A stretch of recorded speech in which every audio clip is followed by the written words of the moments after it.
Hey, I'm going to be starting in a second. Hold up.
Surprise, surprise, motherfucker. That king is back. Let's get it. Oh, shit. We got some action. Okay. Yeah. Hold on. Yeah, you two trying to play with us, huh? They trying to tangle and twist it. They trying to play with us. Excuse me.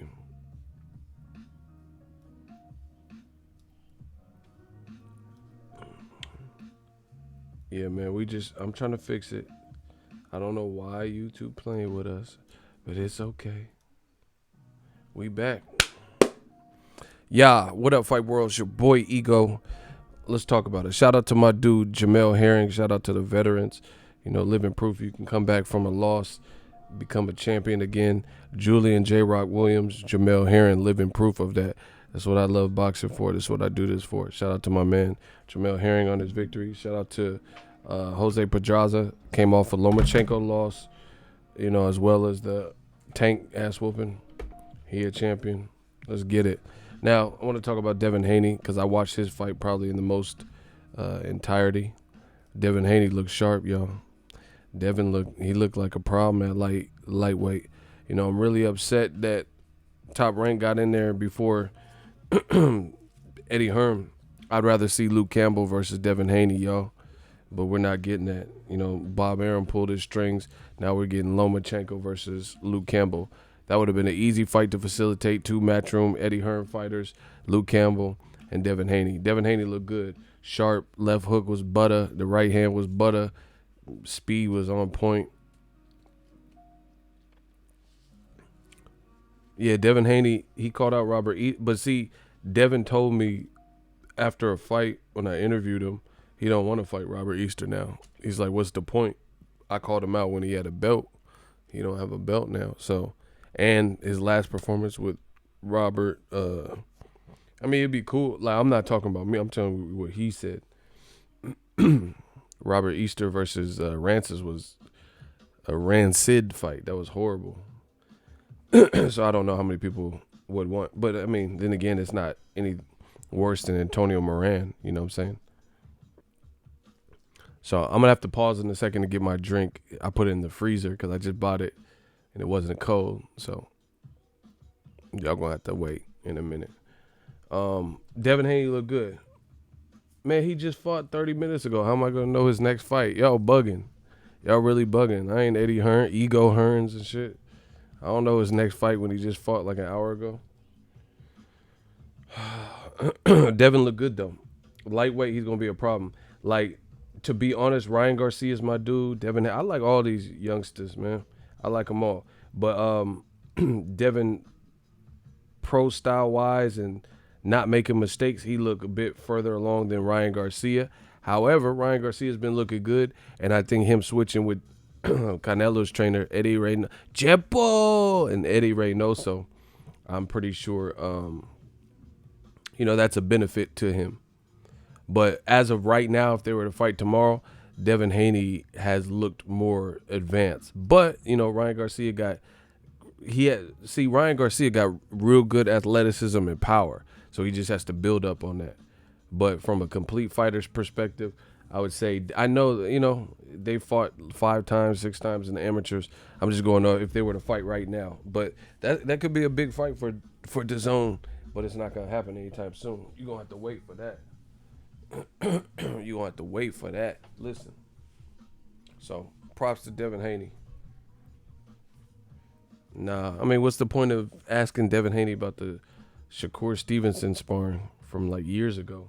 And the videotape was out. My man DBN put that out. So, nothing to really ask him about.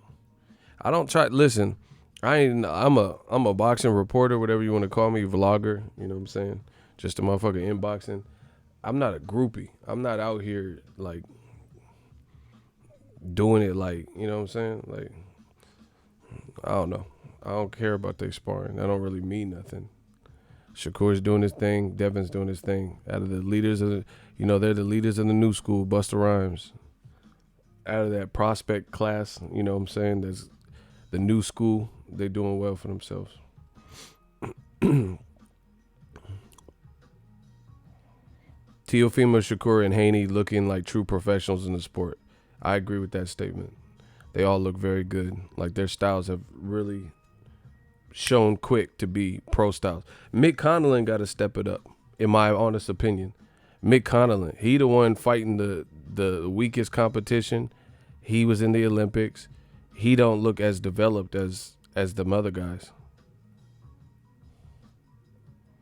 Oh, yeah, Money Pow 4. You know what? I'm going to be honest. Money Pow 4, I always forget because he big. You know what I'm saying? He looked filled out more. So I keep forgetting how young he is. I that's my dude. Shout out to Money Pow, the 4th. I honestly forget. Daniel Dubois and shit, these motherfuckers is they got good size to them. So they don't look like these, they don't look like, I don't know, Money Pow don't look like whatever age he is. He look like he's a little bit more grown. So I forget, you know what I'm saying? Just like Daniel Dubois. That motherfucker don't look like he 22 or whatever age he is. Motherfucker look like a grown ass man. So that's my mistake. But shout out to Money Pal. Yeah, Money Pal had a great performance too. You know what they need to do? Hey, PBC, if you watching this or somebody from PBC, y'all need to go ahead and put Wilder and Money Pal on the same card. That should be easy. They both from Alabama. They both represent Alabama. That should have been a given. You know what? I don't know the logistics, but I want to see fights in Atlanta. Do they have fights in Atlanta? Because I had a good time when I went to Atlanta. Like they got good food and stuff. Like where the Falcons play or something. Do they have any? I feel like down south needs to. There's a lot of shit going on down south. You know what I'm saying? There's a lot of people. But shout out to Truck Simpson too. Lorenzo looked good too in his fight. That motherfucker hit his opponent with like 1,000 uppercuts. Devin Haney looked good, man. He was on some young Floyd type shit. You know. But yeah, they should put Money Powell on the car with Deontay the Bronx Bomber. Two Alabama natives. I'm trying to see that. Shit, you might want to slap the baby on there too, cause he just beat the fuck out of somebody. That shit was funny. I like the baby. Hey, the baby we wanted to smoke. Hey, the baby, the CEO like I'm sure he be what. I like the baby. I like his energy, bro. I don't know if y'all know who I'm talking about. The rapper. Hey, he from down south too. Man, that dude caught a body in Walmart. He with the smoke, bro. No, but somebody was like, yeah, the baby a bitch. He up in here like he gonna do it. Like the dude was just talking crazy, and the baby just squabbled with him. I don't know if he was holding the phone or what. And then the next scene you see the dude that the baby fought and he leaking, his pants came down or some shit, bro. The baby older than me, he two. What the fuck? He said Money Powell two. Hey, bro. Money Powell just learned how to walk then. No, I'm just playing. I'm just messing with my dude, Icy. No, not Birdman. Not Birdman, baby. There's a couple, baby. There's Lil Baby, Da Baby. This is a dude from where is he from? Charlotte? This is a different one. He got the song Suge. He got a new album, baby. Fuck. Yeah, man, that baby wanted all the smoke.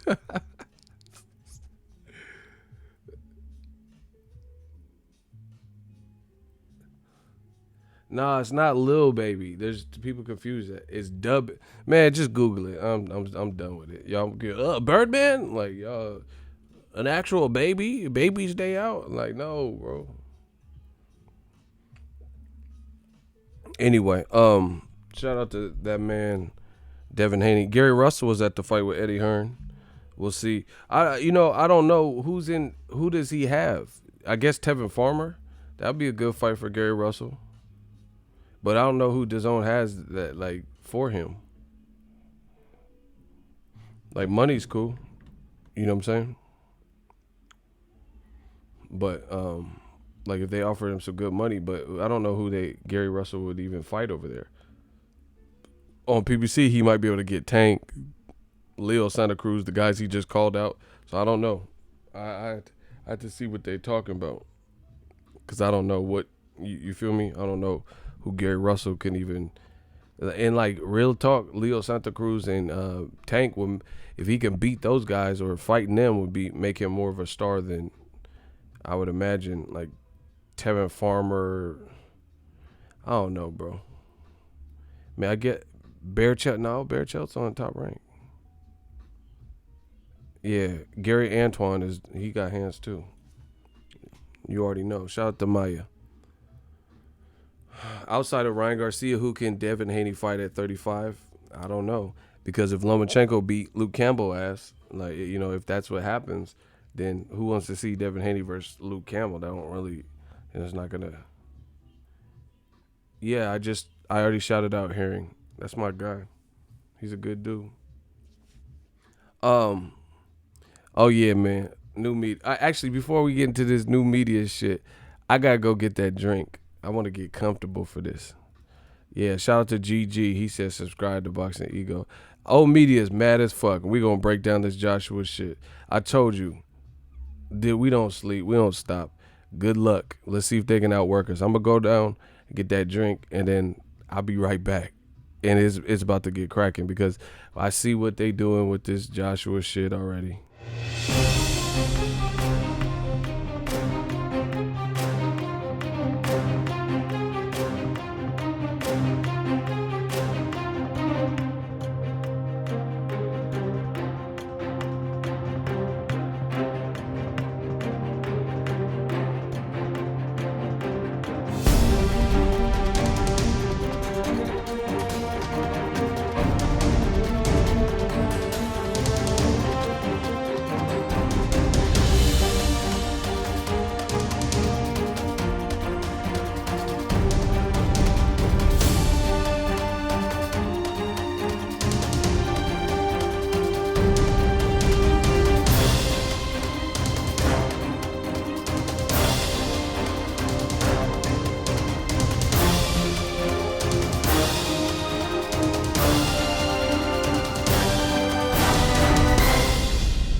Shout out to this. This is this ice cream. Oh my gosh, it's it.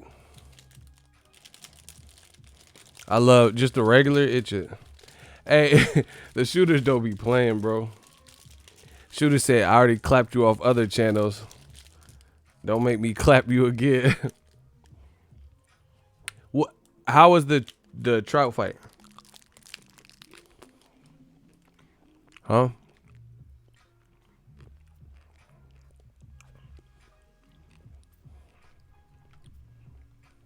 Who's League Legend?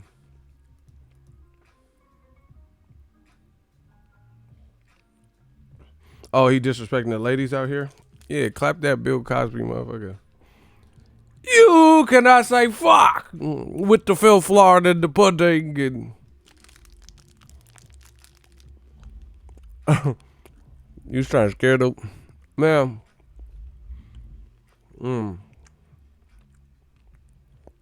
It,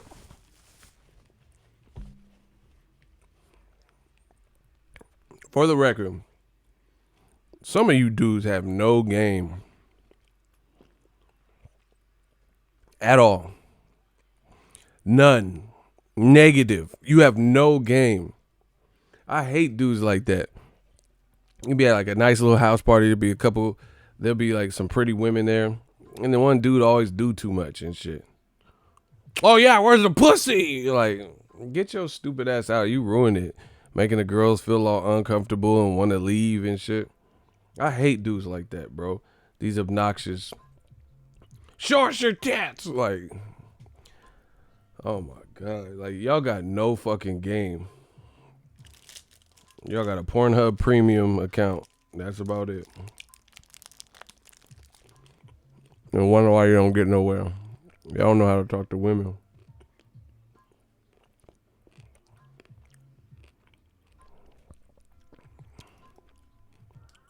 Y'all gotta step y'all bars up, y'all game. Like, you scaring the bitches and shit. Hate dudes like that.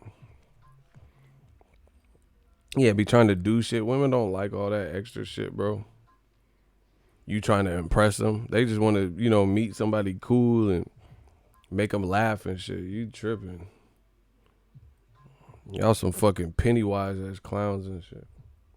Hey, Judge, you that you built. You don't have to do all that clown shit, bro. Women don't need all that. Women be freaks like dudes anyway. You just gotta bring it about them.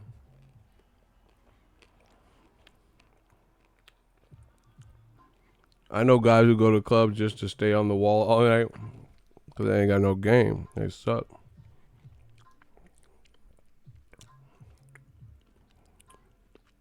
Just be laid back and confident. That's what I'm saying. You don't have to impress people all the time. Now it just looks like you're reaching. Boxingego talk like a Jamaican. I don't even know what that is, but should I be working like a Jamaican? Hey, I'm a doctor, a lawyer. Yeah, man.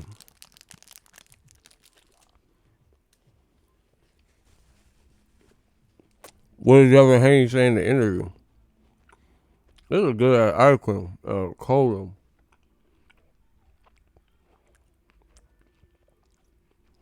What did Devin Haney say in the interview? What are you talking about?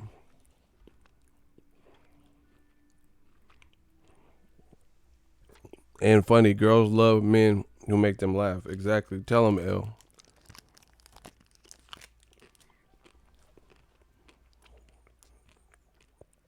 I'm almost done. It's hard to talk with this ice cream because I'm fucking around getting brain freeze. This is what I'm doing for y'all, bro. I'm fucking around getting brain freeze. My shit feel like Professor X in my head and shit. My head hurt trying to get brain freeze, trying to eat this too quick. Would I do this for boxing? And then we're going to talk about this AJ shit.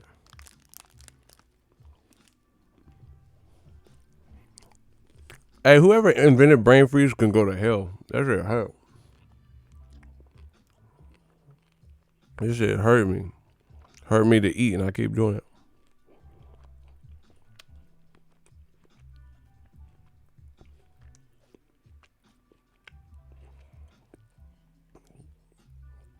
Shout out to my dude, Phenomenal One. Dudes be chilling with females talking about money. You know they have no game. Hell no. If you around women, you shouldn't be talking about yourself nonstop anyway. I don't give a fuck about you. L, I know you're from Australia. I know this, but you can't say shit. We Americans. When you talking about I get throat freeze, you better stop. You already seen the Bill Cosby dude in this chat. I wouldn't say that, bro. Cause he was, I'm back, LJ. You see? Yeah, I wouldn't say that. Cause then my shooter's gonna have to get real active to protect you. I know you made from ice cream, but niggas are nasty. They don't give a fuck. You motherfucker, give me that throat freeze. Yeah, I heard you get a throat freeze now. I ain't gonna take it like ice cream. Plus, in Australia, they got some ice cream, and it's called like gay time. Am I lying, L? Don't they got ice cream in Australia? That shit called like gay time or gay fun or something like that. They got some the gay time ice cream. They got that LGBT flavors. That's what's up. Shout out to not daytime, gay time. See? She said it's true. I damn near don't even want to try it. Hey, it's a random man. Fuck around, eat that gay time ice cream. It just be coming out the closet and shit. Goddamn, it's a random man. Yeah, you be on there with Damon Wayans shit. This ice cream is too snapped and around the world. Hated it. You be on that Damon Wayans shit, bro. Shout out to all the gays that watch my channel.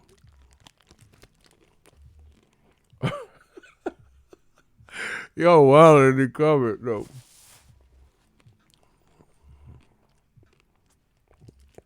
I don't give a fuck what y'all are. Y'all can be gay. Gay money's been the same. In fact, I know some gay dudes watch my channel. They be, oh yeah, look at your beard. Show me your eye. You know what I'm saying? Shout out to them though.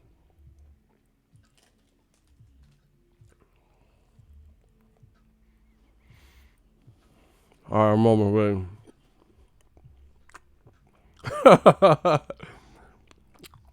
He was from Philly. I forgot his name.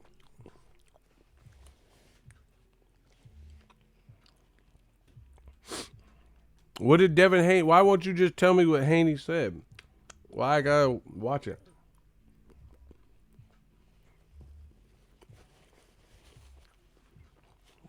Why can't you just paraphrase?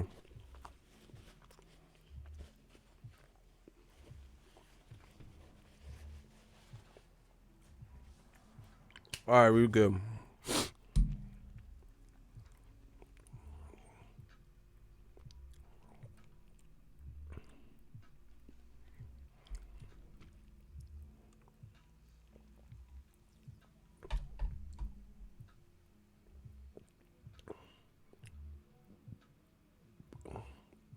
What are y'all talking about with Devin Haney? What are you talking about?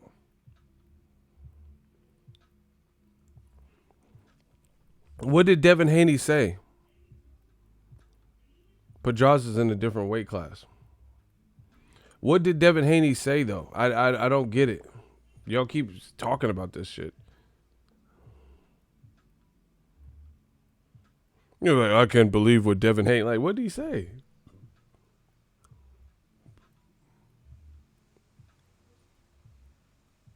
Blue Blood asked him about being independent, and Haney quickly corrected him. I don't get it. What do you mean independent? He just signed with DAZN. Man, y'all can whatever. Fuck this. I'm doing my show. I don't know what y'all talking about. Yeah, y'all like talking in fragments, fragmented ass sentences. Danny, Devin Haney. Yeah, they're talking like Jordan Peele's Us. Speak up. Speak right. Listen, I don't care unless you're going to put a complete sentence. Y'all talking like the fucking Untethered and shit from Jordan Peele's Us. I don't know what y'all talking about. The White Rabbit. Be careful. Like, if y'all not going to tell me, listen, I don't care, bro. I don't care what nobody say. I got a show to run. I'm trying to understand this, and y'all speaking like the goddamn Untethered and shit, bro. The girl with the white rabbit. Be careful. Like, I don't know what you're talking about. Anyway, I got to move on, bro. I don't care what he said. Because it's like pulling teeth trying to. Devin Haney. Devin. New money. Like, I'm not doing it. I don't got time for this shit. And Eddie, we're just 1 week away from the return of Anthony Joshua, but you know, why don't we clout chasing. Michael Hunter back out here? Okay, we got some clout chasing. We gonna talk about. Well, you know, everything that happened with Jarrell Miller, who knows what might happen to Andy Ruiz next week? Those guys got to stand by. I mean, you saw two heavyweights that are really in the world title mix. Michael Hunter and Philip Hergovich to become world heavyweight champion. Look at the smaller guys that he's fought, but he's got the smaller guys that he's to become world heavyweight. Look, Eddie watched my show, bro. You see Eddie trying to use my talking point? He said, look at Joshua. The smaller guys he fights, he has trouble with, which is what I've been saying. Listen, Eddie watched my shit. Champion, we can't wait. Is Ruiz going to be the fastest fighter that AJ's faced as far as his hand speed? Yeah, I mean, it's a bad style for AJ. Because you look at the smaller guys that he's fought, Takam, Povetkin, he struggled a little bit against that style. Ruiz is a lot quicker than both of those guys. He probably doesn't punch as hard as Povetkin, but he's got pop. And what I like about Andy Ruiz is, I don't think he even knows the opportunity that is in front of him right now. Like, he's just going to go and have fun. He's going to let his hands go. He said he's going to try, like I said in his interview, Mike Tyson style, get on the inside, work Joshua's body, let the big hooks go over the top. This is going to be a firefight. Joshua's got to be on this. Everybody's talking about Deontay Wilder, the undisputed fight. When's it happening? Worry about Andy Ruiz. He's a problem next Saturday. If you take your eye off the ball in this heavyweight game, like that, it's over. And we can forget about those fights. Oh, hold on. They playing copyright music? Oh, no. To perform here in the United States. Obviously, the hardcore boxing fans know him well, but some of the casuals aren't too familiar with AJ. This is their first time to get a good look at him in prime time on DAZN. And that's why we're here. You know, we're here to show the... Anyway, I can't. They playing music. I don't know what they doing. Anyway, bottom line, I watched it. He said the pressure is on AJ. Exactly what I told you. He said there's pressure after Wilder's performance last week, 2 weeks ago. He said now there's pressure on AJ. Andy Ruiz is someone you can't overlook. You can't, keep your eyes off the prize. Period. What I tell you, listen, new media, the shit that I say unfolds, is unveiled, and it comes true. Simply put, told you that Andy Ruiz has fast hands. I told you that Joshua doesn't necessarily look great. He hasn't had his greatest performances against guys that were smaller than him. I said all this. And now you hear it being corroborated. So it's funny when I say this shit, they say I'm bugging and hating and all this shit. And then you start hearing other people say the same thing. Stop playing with me, man. I know my shit. Just deal with it, And he just admitted that there's pressure on AJ, like I told y'all dumbasses. But when I say this stuff, because you guys think I have some kind of vendetta or I'm not keeping it real, bias, ego, all this stupid shit that you can't prove me wrong. You know what I'm saying? I'm the bad guy for saying it. And then Joshua's own boss is saying that there's added pressure with Wilder's knockout. Now, the other order of business, I think Wilder just did an interview. I got an overflow of this. I was asleep earlier, so I didn't hear everything he said. But from what block Nick, get him the fuck out of here. Nobody care what you talking about. I'll wait until Nick is removed. So I'm gonna just I'm gonna lean on my shooters to do their job promptly, and then when we keep having pauses, that means the shooters haven't taken. Boom, we working. Thank you. So, from what I understand, Wilder did an interview, I think, with the Boxing Voice. I haven't watched it, but, I hear what happens. And basically, he said he's not fighting Joshua this year. So now the UK and Joshua man fans and stands and shit, they're running around saying, oh, well, we knew it, Joshua. He wants to fight. He's the goddamn boogeyman, and Wilder's ducking. Stop it. Stop it.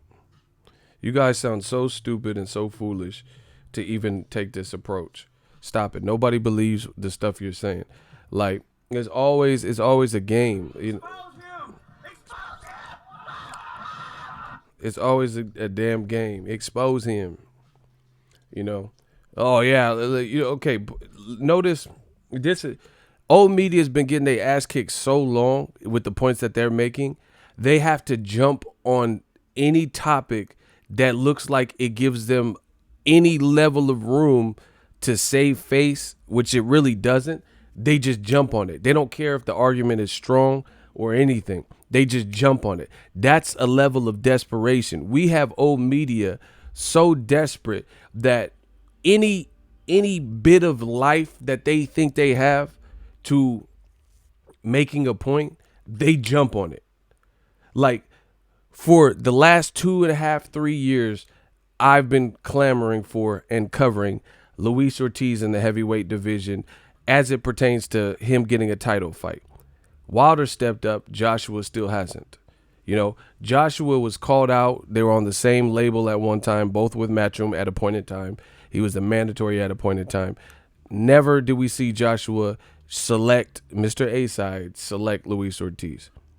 Then when Gerald Miller, an unfortunate situation happens where he makes the wrong call, fails drug tests, then all of a sudden, when there's chaos and there's 5 to 6 weeks to prepare and get something rolling, they try to use Luis Ortiz. Oh, he ducked. Oh, he ducked. Bro, these dudes are desperate. They're desperate. Because here's how I know they're desperate. When Joshua could have fought Luis, I've maintained the same thing. When Joshua could have fought Luis Ortiz for the last 3 years, they were nowhere to be found. When I was making all those videos, in fact, not only were they nowhere to be found, the ones that were found were coming on my videos and saying how Luis Ortiz does not deserve Joshua, how he's not worthy, how he's going to price himself out, how he just got knocked out by Wilder, how he doesn't have a belt, so it makes no sense. So many of them that did respond weren't even pushing for the fight. And then all of a sudden, when there's 5.5 weeks on the line because another person that you selected fucked up, and now you got to get something done, you going to say Luis Ortiz is the one that ducked. Stop it. This is the level of desperation that old media has. Same thing with this Joshua. Wilder was screaming, I repeat, screaming on Joshua all of last year. He was like, Joshua, he's a coward. He said, I'm in your country and I'm telling you right now, look at me in the camera. You a coward. He was on Great Morning Britain for the Tyson Fury promotion. He was before that. He was doing, there's an interview before a fight. It was on Showtime. I don't remember what fight it was. And then they had a little segment in between with Wilder. He said he was in like a New York hotel or, room or some shit. And he said, I will knock out Anthony Joshua. He did all this. Now they were quiet as fuck, because I told you how it goes. Joshua thought he was above it. He thought I'm A side and everyone's feeling me and things are working my way and people are still believing that I'm not the one holding up the fight and I'm the A side and whoom. He thought it was beneath him to address Wilder. So Wilder said, I'm smoking him out, and he did it successfully. Now you've seen Wilder and his team throw up the deuces and pull back and say, like, I'm not tripping. I'm not, I made my point. Y'all seen how I want it. And then now I let off the gas in terms of I'm going on with my career. I'm not just going to, I'm not going to live in nobody's shadow. You seen when I pressed him, he didn't want no smoke. His team didn't make it happen. And we were willing to take $15 million. So I'm content with that because I know I did my part. Now, all of a sudden, you have the Joshua fans who have been getting slaughtered, the man fans who have been getting slaughtered for the last year and a half, all with facts, all with contradictions, all with lies, all with shortcomings. Now they're trying to act like Wilder is the one that never wanted the fight. Stop it, bro. It's just, I mean, it's funny. It's funny how desperate we have made them.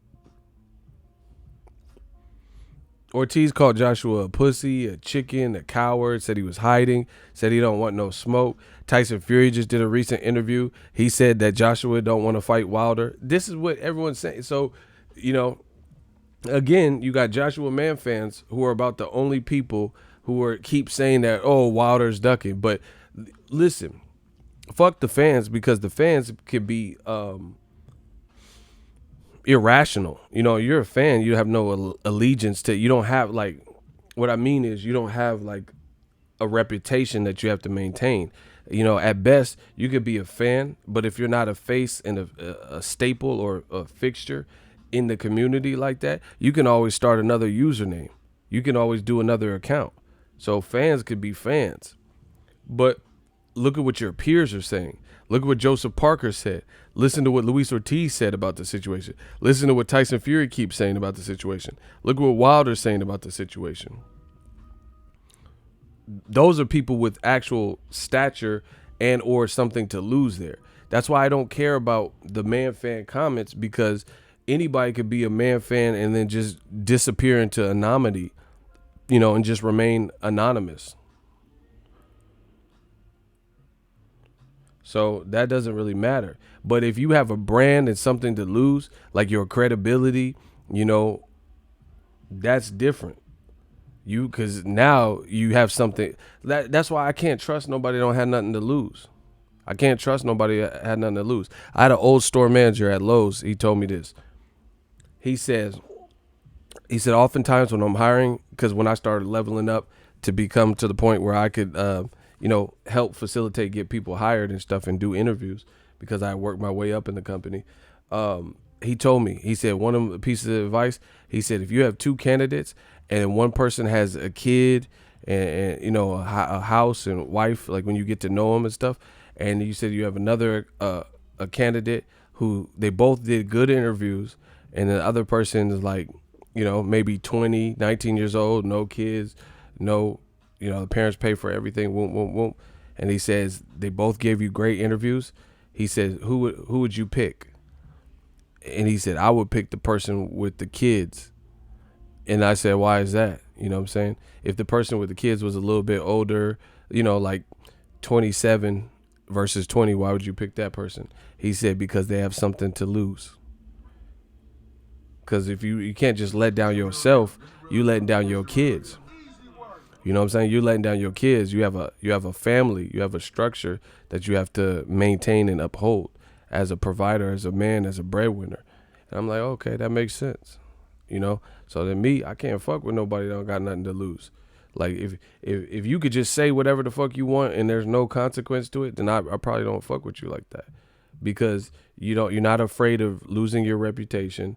You're not afraid of losing credibility. You don't have a brand.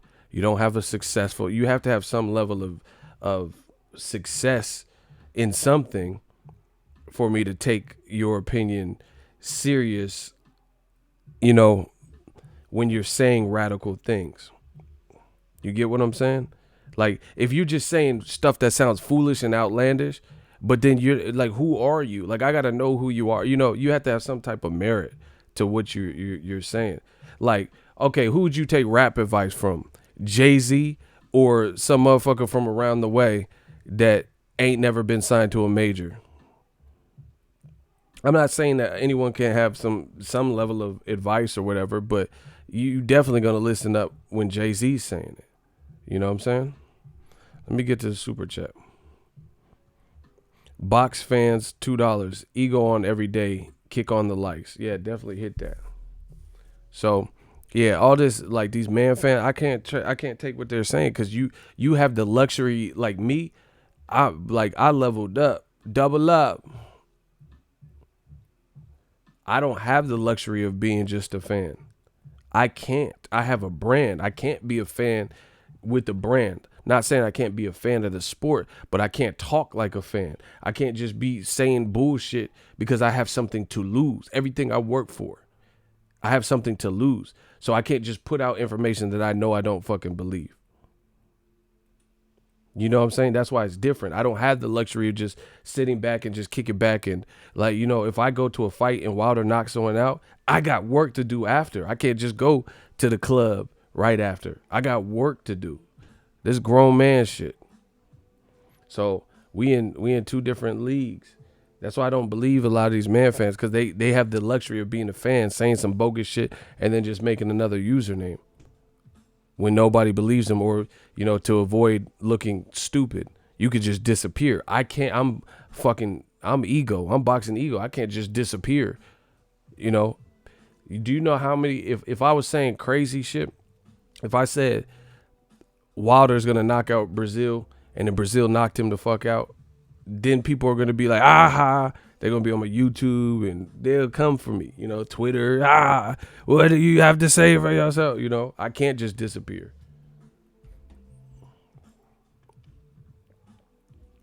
So it's all about accountability.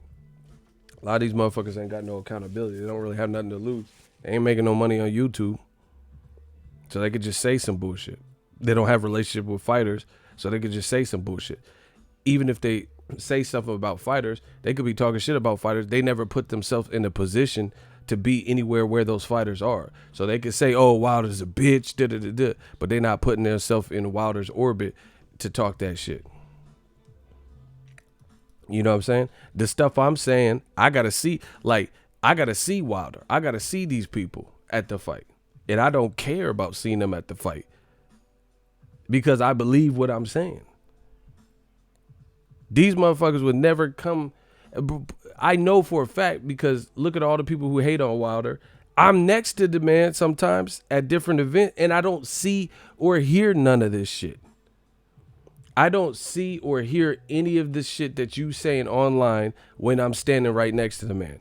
When there's media with cameras in his face and we're asking questions or whatever, all this chat should get bang and all this other stuff, I don't hear it. I don't see it. I don't see nobody walking up to Wilder and saying the dumb shit y'all saying, because y'all know y'all get cursed out. Because definitely, you ain't going to take it to no physical. You be the next to this day person, you know what I'm saying? So that's why I'm not moved by that. Same thing with me. Oh, ego, you fucking biased motherfucker, racist and gay, and okay, that's what's up. But I'm at the fights, bruh. I'm at the fight. I ain't had nobody say none of that to me. I never said, "Oh, you fucking racist," and they coming up to me. They never said that to me. It's only on some online shit. That's like fantasy land, fantasy island. Yeah, you know the manifestation have started. You know. So it's sad that it's come to this for Joshua fans to play dumb for, a year and a half plus, like they didn't see. And then the moment they feel something puts them in the driver's seat, which really doesn't, they jump on it. Shout out to the Raptors. I didn't expect that. Kawhi, dog, Giannis. These nuts in your mouth. Kawhi was getting busy. He's the most valuable player of this playoffs. Kawhi been getting busy. I don't even know where you sitting.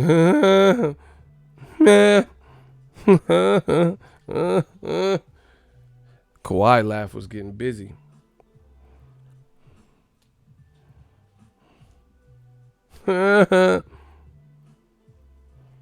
Smash a like button, yo. But anyway, yeah, it's sad. The old media is come to this, bro. Like they're trying to use anything that they can. They try to use anything they can to try to be right. Motherfucker sound like a baby on opioids and shit. What the fuck?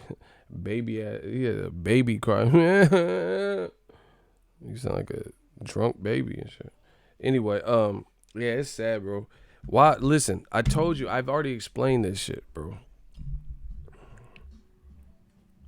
I've already explained this shit.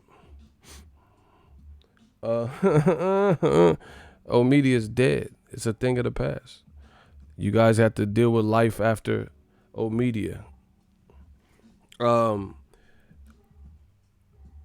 Joshua played games. Him and Eddie Hearn was Milton Bradley, Sega Genesis, NES, Nintendo 64. They was playing games. The world seen the games that were being played. Right? Wilder was left to dry. Like they hung him out to dry. They didn't think, they thought all roads led to Anthony Joshua's. They thought they were in the driver's seat. They thought they controlled the landscape of the heavyweight division.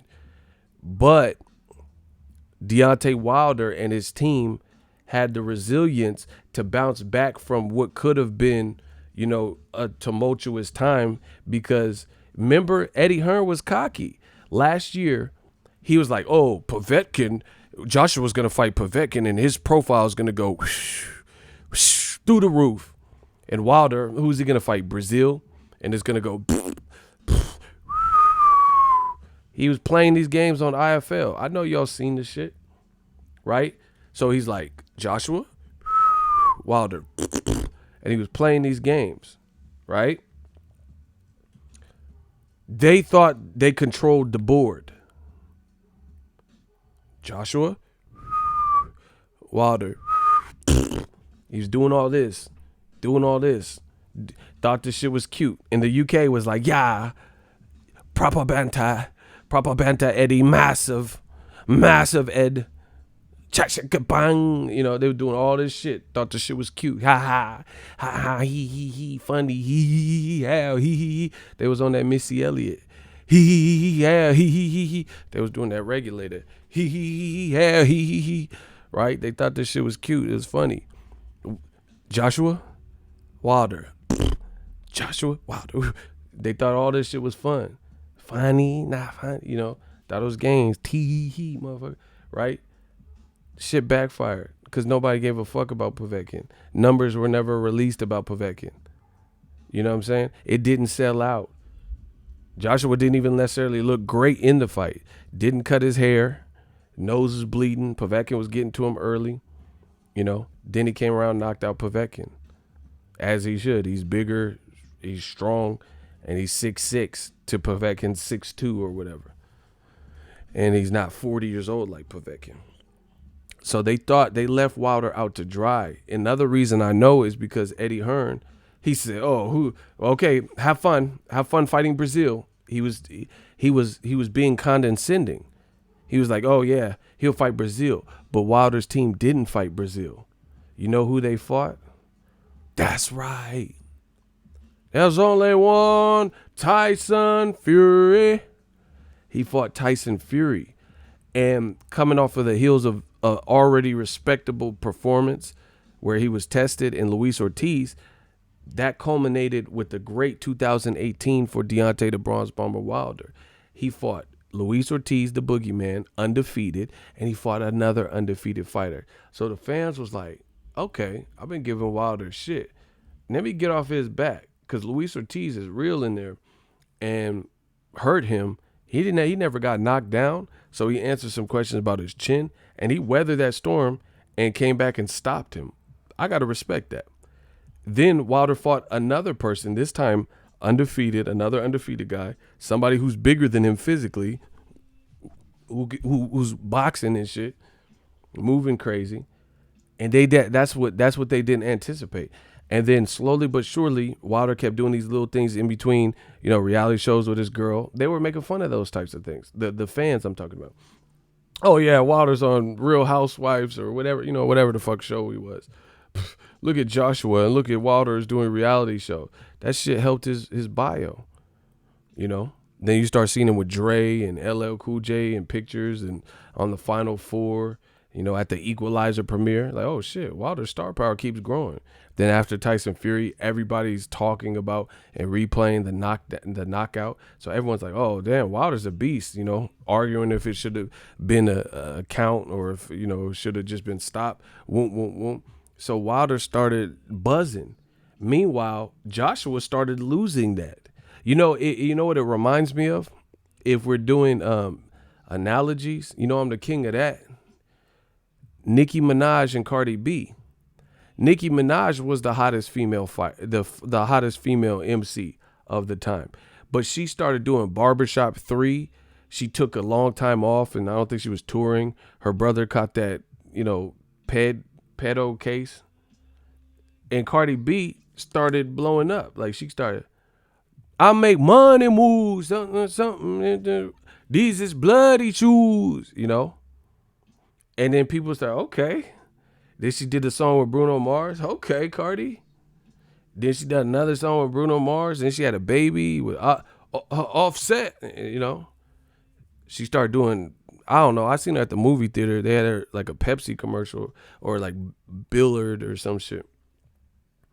These is bloody shoes. Had a baby. People, and then now at the Met Gala, everybody looking at Cardi B's dress. And Nicki Minaj has lost steam. And Cardi B seems to be the hottest MC, the hottest female MC out of New York. That's what's happening. It's the same thing. I promise you. I'm the king of analogy. That is exactly what's happening. Yeah, Joshua was the Nicki Minaj of the of this situation of the heavyweight division. But over time, Cardi B started, little by little, and then she got an album. People started fucking with the album. I went to Mayweather McGregor. She performed there. Then she threw a shoe at, Nicki Minaj Entourage. Then she get a Grammy nom. Then she wins a Grammy. And then the tables have turned. So Nicki probably didn't think she had to respond to Cardi at a point in time. But now Cardi's starting to lap you and starting to pass you up. That's exactly what's happening in this situation with Anthony Joshua. Anthony Joshua is Nicki Minaj here. And I'm not saying that like in an insulting way. I'm not, calling him a woman. And I don't have to do all that extra shit. I'm just telling you, like, in that analogy, the roles have reversed. Nicki probably didn't think at a point in time, like, oh, I'm way bigger, because she was bigger. She didn't think Cardi B was somebody she had to, like, acknowledge or whatever.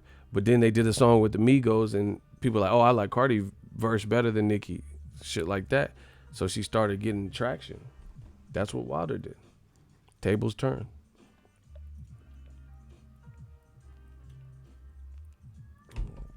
Joshua fighting literally in 7 days. I still see people talking about Wilder and shit. They still talking about Wilder. And now the people who thought they were above mentioning Wilder they have no choice but to speak on Wilder.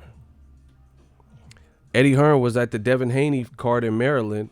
Wilder already done with his fight. Wilder already said he ain't fighting Joshua this year. They have different shit lined up, right?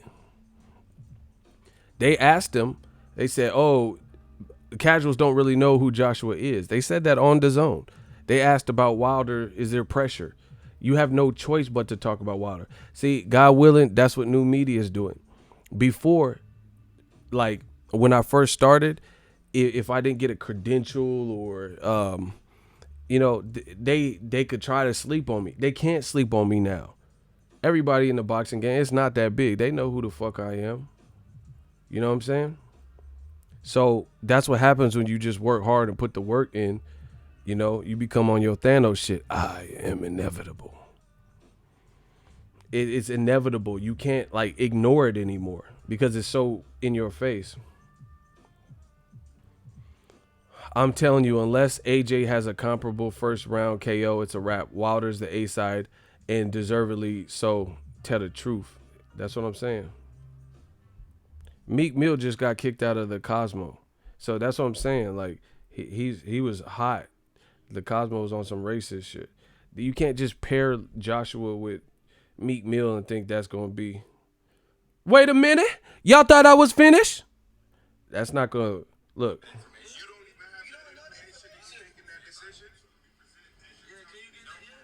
Stop, guys. I'm not accusing you of doing anything, man. We just asked you what day everyone's trying to chip in and put their 2 cents in, right? So again, I wasn't there. I don't know. This is way bigger than me. Obviously, you're somebody. Can you stop recording me? No, absolutely not. Okay. So actually, go ahead, record me. That's fine. As a duly appointed representative of the owner of this property, I hereby warn you that you're trespassing on this property.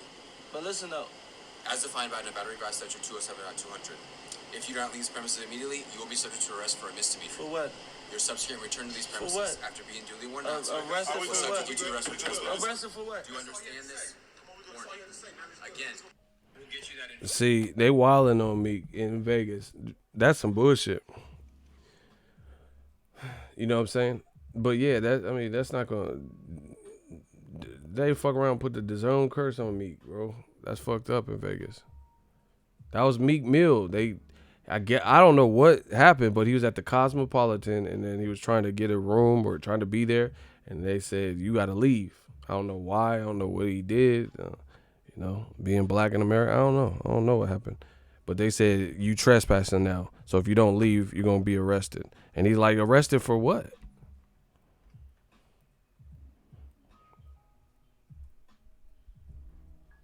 They sued already. Oh shit, these lawsuits is quick.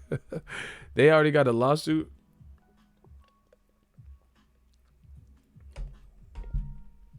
But anyway, so the tables have turned. That's bottom line what it is. And you see it, and you see Joshua's team has no choice but to talk about Wilder now. They got to talk about the Brazil knockout. Because now, the thing is, you notice Joshua ain't really said nothing. He ain't really said nothing about the Brazil knockout. You said, so before the fight, you could say, oh, I hope he knocks him out after I did so I could say I stopped him first. Right? And then when he snaps your time and destroys your time, then you don't have nothing to say. You know? They have no choice but to talk about Wilder. It's just, it's new media is so infectious. Here's the thing. When I'm bringing up these killer points, listen, y'all. When I'm bringing up these killer points, old media doesn't have to talk about them.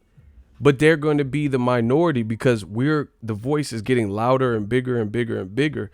So you're going to be the only motherfucker not talking about these things.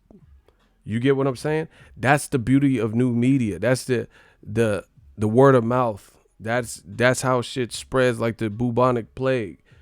You cannot address it. Like, so when Barry Hearn says the slave comments,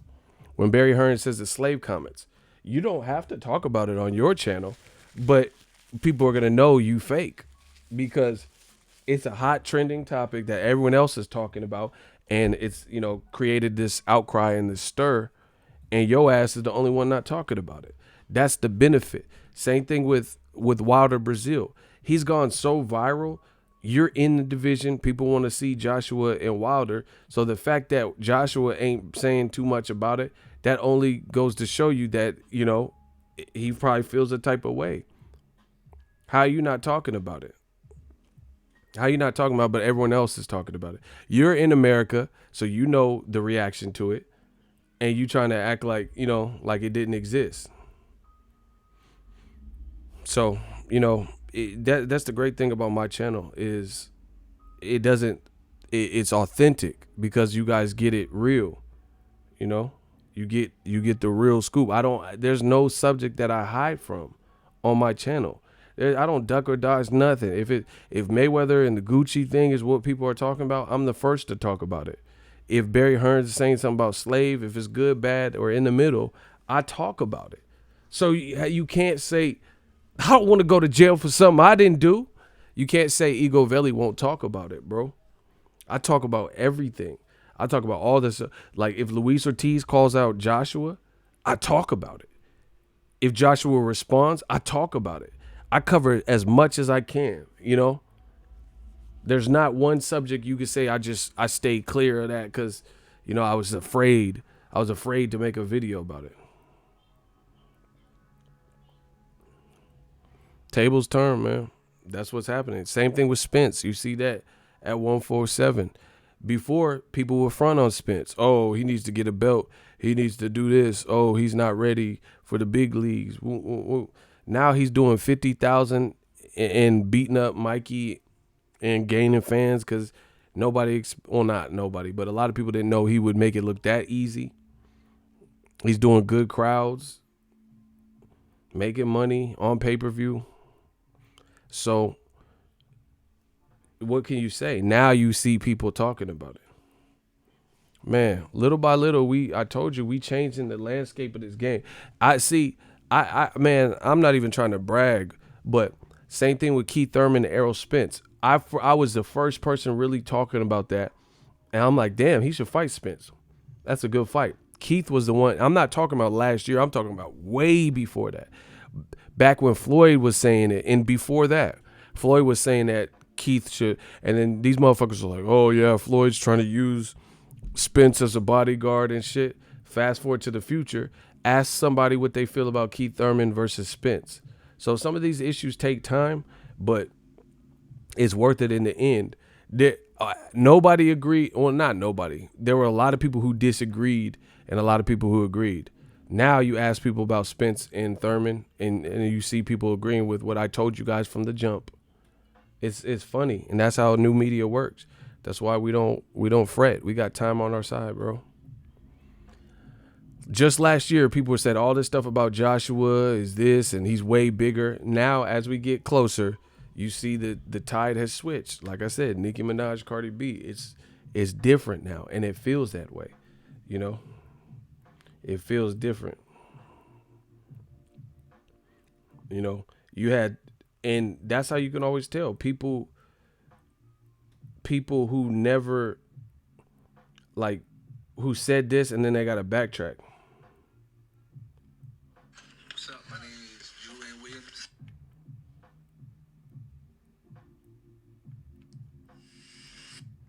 Look. I'll prove it. Okay, I'll prove it. I'll beat any man in this woo in less than 60 seconds. I'm on my Dragon and Bruce Lee story shit, right? If y'all want me, okay, I'll prove it. Ego Lee. You see, you put water into a cup, it becomes the cup. You put water into a teapot, it becomes the teapot. You see, water can burst and water can crash. Be water, my friend. What? Ego Lee. Listen, if y'all want me to hit y'all over the head with that, ooh wee, that new media, can I get a hell yeah? Smash the like button. I'ma prove it. Okay, I'll prove it. I'll prove it to all y'all right now. Just that fast. This is why you can't fade us.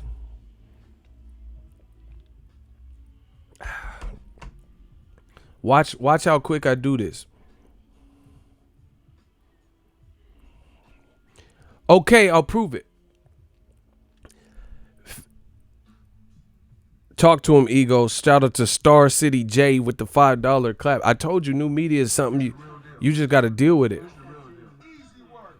All right, everybody pause the super chats because I'm about to body these dudes, Ego Valley style. Listen, what they say before and after. That's what I always tell y'all. Then and now. Fight Hub has an interview published February 15th, 2018. You see that? February 15th of last year, 2018. Eddie Hearn to Wilder. Quote, "You will not get 50-50 for Joshua fight, says to make a serious offer." Right? I'm not going to play their clip because this is their hard work. But you see in there, Eddie Hearn. It looks like Dillian White, February, probably Lucas Brown. Right?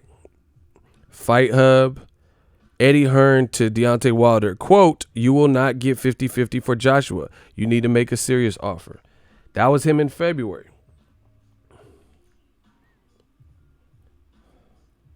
What's up? My name is This is Eddie Hearn, April 9th, 2019. On the same Fight Hub. Talking. Eddie Hearn, quote, "Maybe Wilder will get 50-50, admits Joshua may wear down and accept an even split with Wilder, April 9th. Bro, new media. And to make that more fucked up, we'll use a UK site. January 31st on IFL. Wilder, quote, "Wilder wouldn't take 50-50. Eddie Hearn is raw and Joshua White, blah, blah, blah." January. So if that's not an illustration of what the fuck I'm saying about tables turn and things changing, I have no idea. I have no idea what is. Because I just illustrated to you that last year he was saying 50-50 is out of the question for Wilder. 50-50, hell no. Make a serious offer. Then he proceeded to say the Tyson Fury fight won't happen, which it did happen, and we all watched it. Right? Said it wasn't going to happen. Said it's not that big of a fight because Tyson Fury is not the same since the Klitschko. This is proving you don't believe that. Because if Wilder wasn't going to get credit because this wasn't the same Fury since the Klitschko fight, then why are you now saying you'll offer him 50-50 or you might have to offer him 50-50? Man, we got the receipts. This is why I don't care what anybody says at Joshua Man Fans, because they're not doing the grunt work that I just showed you. February of last year, he says 50-50 Wilder Joshua. Hell no. Wilder, be real. You're not getting 50-50. On the same company interviewed him, Fight Hub, and he said, "Oh, we probably have to give him 50-50. Then he does an IFL earlier this year and said, "Oh yeah, 50-50. He wouldn't even take that." But you said you weren't even going to give him 50-50. So what are we talking about, people? I told you I'm like Floyd Mayweather with this shit. Young Johnny Cochran. So that's just off the top. That's light work. Bro, I showed you, look. Look, just so you guys see it. Eddie Hearn to Wilder, "You will not get 50-50 1 year ago." And on the same company, Eddie Hearn, "Maybe Wilder will get 50-50 1 month ago." Just to put it in perspective for you. He said over his dead body. Yeah. See, new media is something fierce. That's literally what he said. I remember it. Yeah, and they were talking about no fantasy contracts. I deal with reality. No fantasy over my dead body. Oh, yeah. The offer, remember Joshua was like, "Oh, yeah, 12.5 million. He didn't say the number, but he said the offer we just sent him, if I was at that point in my career, I would grab it. I would grab it with both hands. I would grab it up. Yeah, I would take it. And then now old media saying Wilder got 10 million for Brazil. So he said, oh yeah, Joshua said the offer we sent him, which we found out was 12.5 million. He said, oh yeah, 12.5 million. If I was at that place in my career, I would grab it. I'd be over the moon. I would be over the moon with it. I would grab it with both hands. Okay, you would grab that with both hands, but then he got 2.5 million less to fight a guy like Brazil that you already knocked out, and you would only pay him less than 3 million more to fight you. Stop it, bro. I told you, old media dead. So Wilder saying he's not fighting Joshua, I'm happy. Eliminate all them games. Now let the games begin. I don't care because, listen, whatever fans are claiming to go through now, we already went through that. We went through that last year. So we've had time to grieve. We've already had bereavement. We already knew this fight probably wasn't going to happen because of how it played out. So I don't care. Yep. Listen, if Wilder fights 3 times, I'm going to try to cover all 3 of them. Because we've already been through that process. We've already come to the realization that it's going to take more time. You know, these people, like in the UK, they thought we would, like, the fans were just going to wait around. And, you know, Eddie Hearn and AJ were finna dick Wilder around and just control the board like that.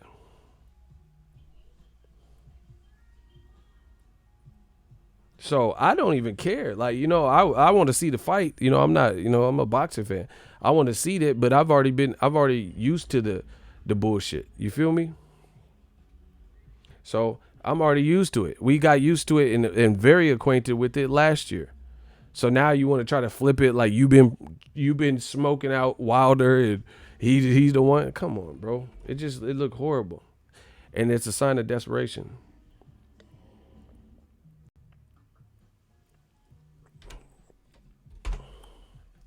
Damn, people are making up fake LJ accounts. That's sad.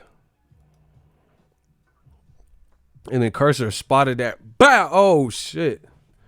Damn, LJ getting cloned out this motherfucker. That's sad. They trying to be girls and shit. Girls, I do it. So put your number on this paper because I would love to date you. Holler at me when I'm off tour. LJ, they cloning you. And you dudes are so stupid. You don't know my baby L. My baby LJ is a channel member. So her name's in green. So you can't impersonate her, dumbass. Because she actually supports the channel. That's why, listen. That's why I encourage y'all to support. Become channel members. If you are a long time subscriber, just be a channel member. Your name will be lit up in green. And it's easier to not fucking play the game. It's a cup of coffee a month, helps the channel. You know, it's $5, $4.99 a month. And then you don't have to worry about getting cloned and all this stupid shit. Like LJ. LJ got that protection. These dudes is desperate. Like I said, name somebody else. Like, they don't have to do all this on old media. They just go and it's like a Gossip Girl community or something. They don't have, bro. They have to do all this to try to disrupt what we doing because they know we destroying. They know we killing. Yeah. Shout out to the women, Maya and LJ. They both channel members, so their names are green. So y'all, if someone pretends to be Maya or LJ, that's a dude. That's a dude. So I'm just trying to help my community so I don't get catfish because you going to think it's Caitlyn, but it's really Bruce Jenner. I'm just trying to warn y'all. If that's your thing, if you on some young buck shit, then, you know, that's whatever. But if it, you know, if you thought it was LJ or Maya, just know it's not unless their name is in green. Y'all finna be like, bro, this is sad. I told you, I'm destroying old media. They gotta pretend to be women, like fucking Big Mama's house, Miss Doubtfire. Oh, hello, Daniel. It was a run by Fruitin. They pretended to be women, bro, just to try to I don't even know. I don't know what you get from it, but damn. See, I got shit to do, bro. I've always been about my bread. I don't have time to be pretending to be like fucking chick and shit. Y'all better use that Snapchat filter if y'all want to be women so bad. You know, get a sample of how you gonna look. Yeah, these Medea ass motherfuckers, Tyler Perry looking ass. Like, if you gonna troll, why don't you just come on as like J-Bo, the realist or something? Like, why you have to pretend to be a woman? Like, that shows me these motherfuckers be on that Silence of the Lambs. She puts the lotion on the skin. They be tucking their shit in and walking through the house like Buffalo Bill and shit. Like, you just gonna tuck your shit in? What the fuck? She puts the lotion on the skin. That's like some fetish shit, bro. You want some Jeffrey Dahmer shit. Because he used to dress up and try on wigs and shit. These motherfuckers, they buying perfume instead of cologne. I don't know what the fuck is going on. I'm just here to talk boxing. Yeah, these motherfuckers are wearing wigs and shit. Yeah, they on some signs of, hello, Clarice. What's up with new media? There once was a media who tried to test me. I ate his liver with some fava beans. What? Hey, what the fuck? Like, this shit crazy. All this shit over boxing. That's crazy. Like, I love this sport, but they taking the next level. You feel me? Hello, Clarice.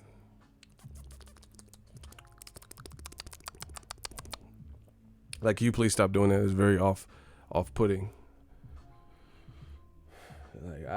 Bro, new media is that popping where you have to pretend to be a woman? Hello, Anna, do you look like a lady, Anna? Like, you on some Aerosmith shit. It's not that serious. But anyway, yeah, Joshua trying to do the old switcheroo. You know, Joshua man fans, they, oh, yeah, Wilder's ducking. We not worried about that. We not worried about it. If that. Listen, it's Freaky Friday. Now Joshua has to like come from behind and actually talk about Wilder. So Wilder, it's official. He's successfully smoked out Joshua because now Joshua's team got to keep talking about him. Joshua cut his head, like, you know, skinhead style, just shaved his head. Bro, he in Miami. We're going to see how he look. We're going to see how he look versus Andy Ruiz. I think that's a difficult fight. Bro. You know what I'm saying? Or, yeah, I think it has parts where it could be difficult.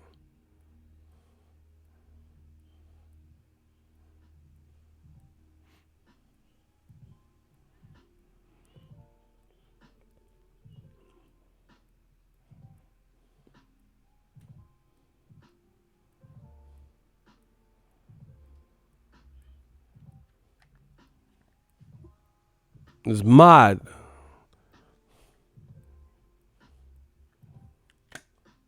And the thing is, I think they thought it was going to be easy to come to America. I'm telling you, America's a different place. I used to live in England. It's just a different place.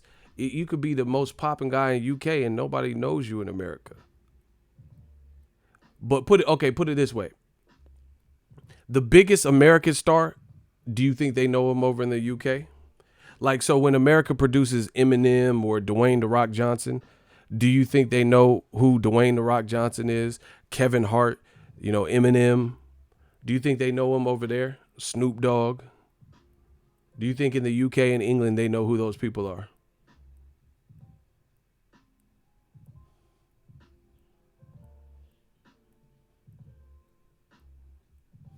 Exactly, yes. But they got a lot of people like Rowan Atkinson, Mr. Bean, Russell Brand, and not everyone just knows who they are. Not everyone knows who Tom Hardy. I fuck with Tom Hardy. I like Tom Hardy. You know, not everyone knows Idris Elba. Not everyone knows Anthony Joshua. But our biggest stars, y'all motherfuckers know who they are. It's different places, bro. You look at the biggest sports player, LeBron James or something. They know who the fuck LeBron James is in the UK. But Joshua is just another fish in a big pond out here because he hasn't set up shop. It takes time. Like, Pacquiao put in work.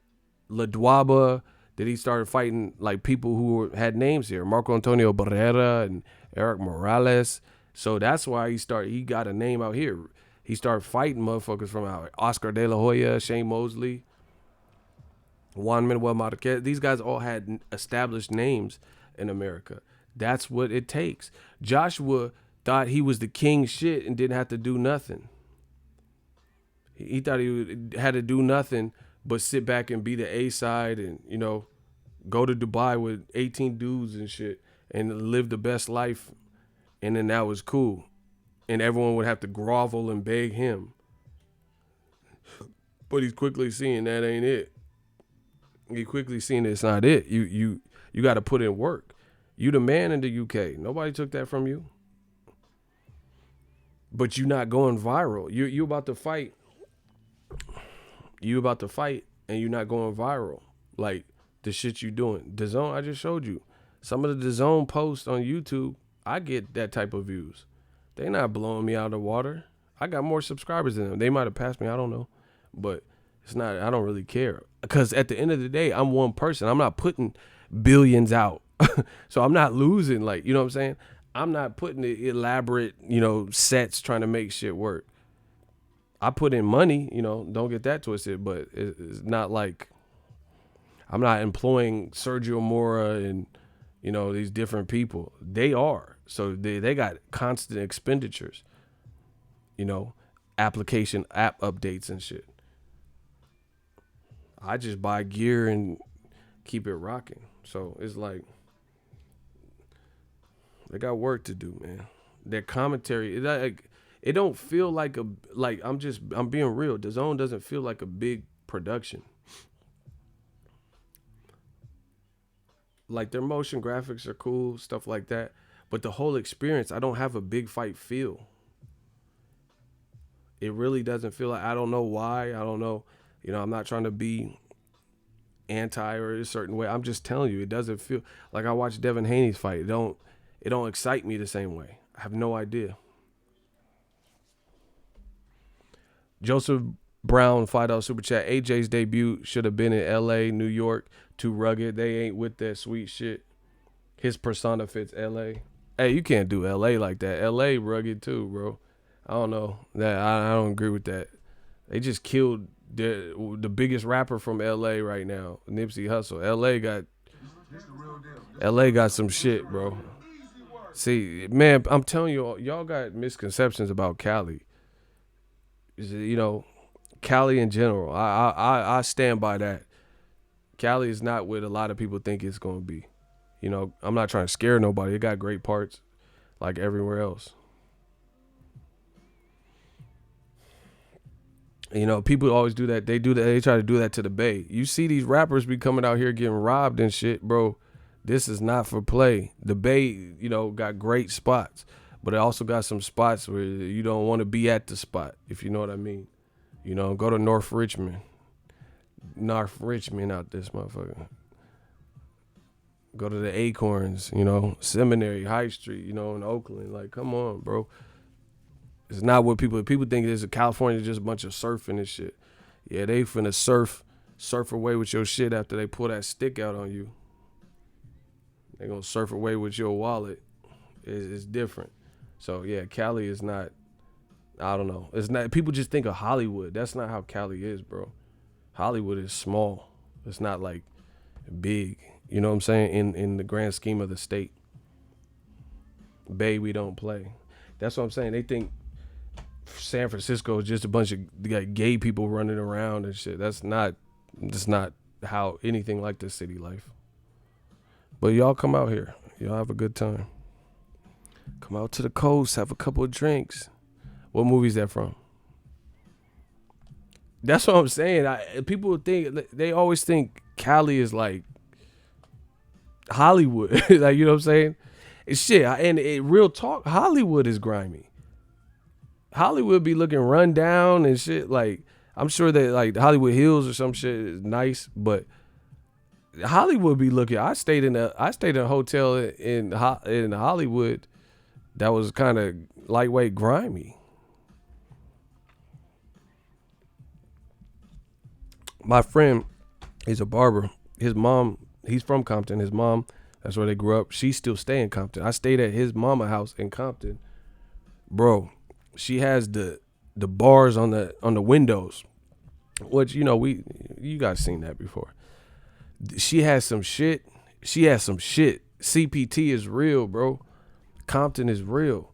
She had some shit I ain't never seen. You want to know what she had in Compton? She had the bars on the window, so that's regular shit. That's regular, shit out in LA. She had the locks configured where you can be locked in the house from the outside. I don't think y'all understanding me, yo. She had the ability to lock you in the crib.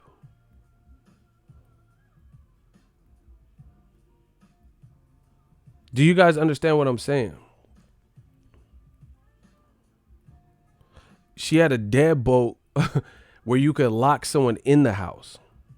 See, normally, if you really think about it, a lock is to lock people from outside from getting in your shit.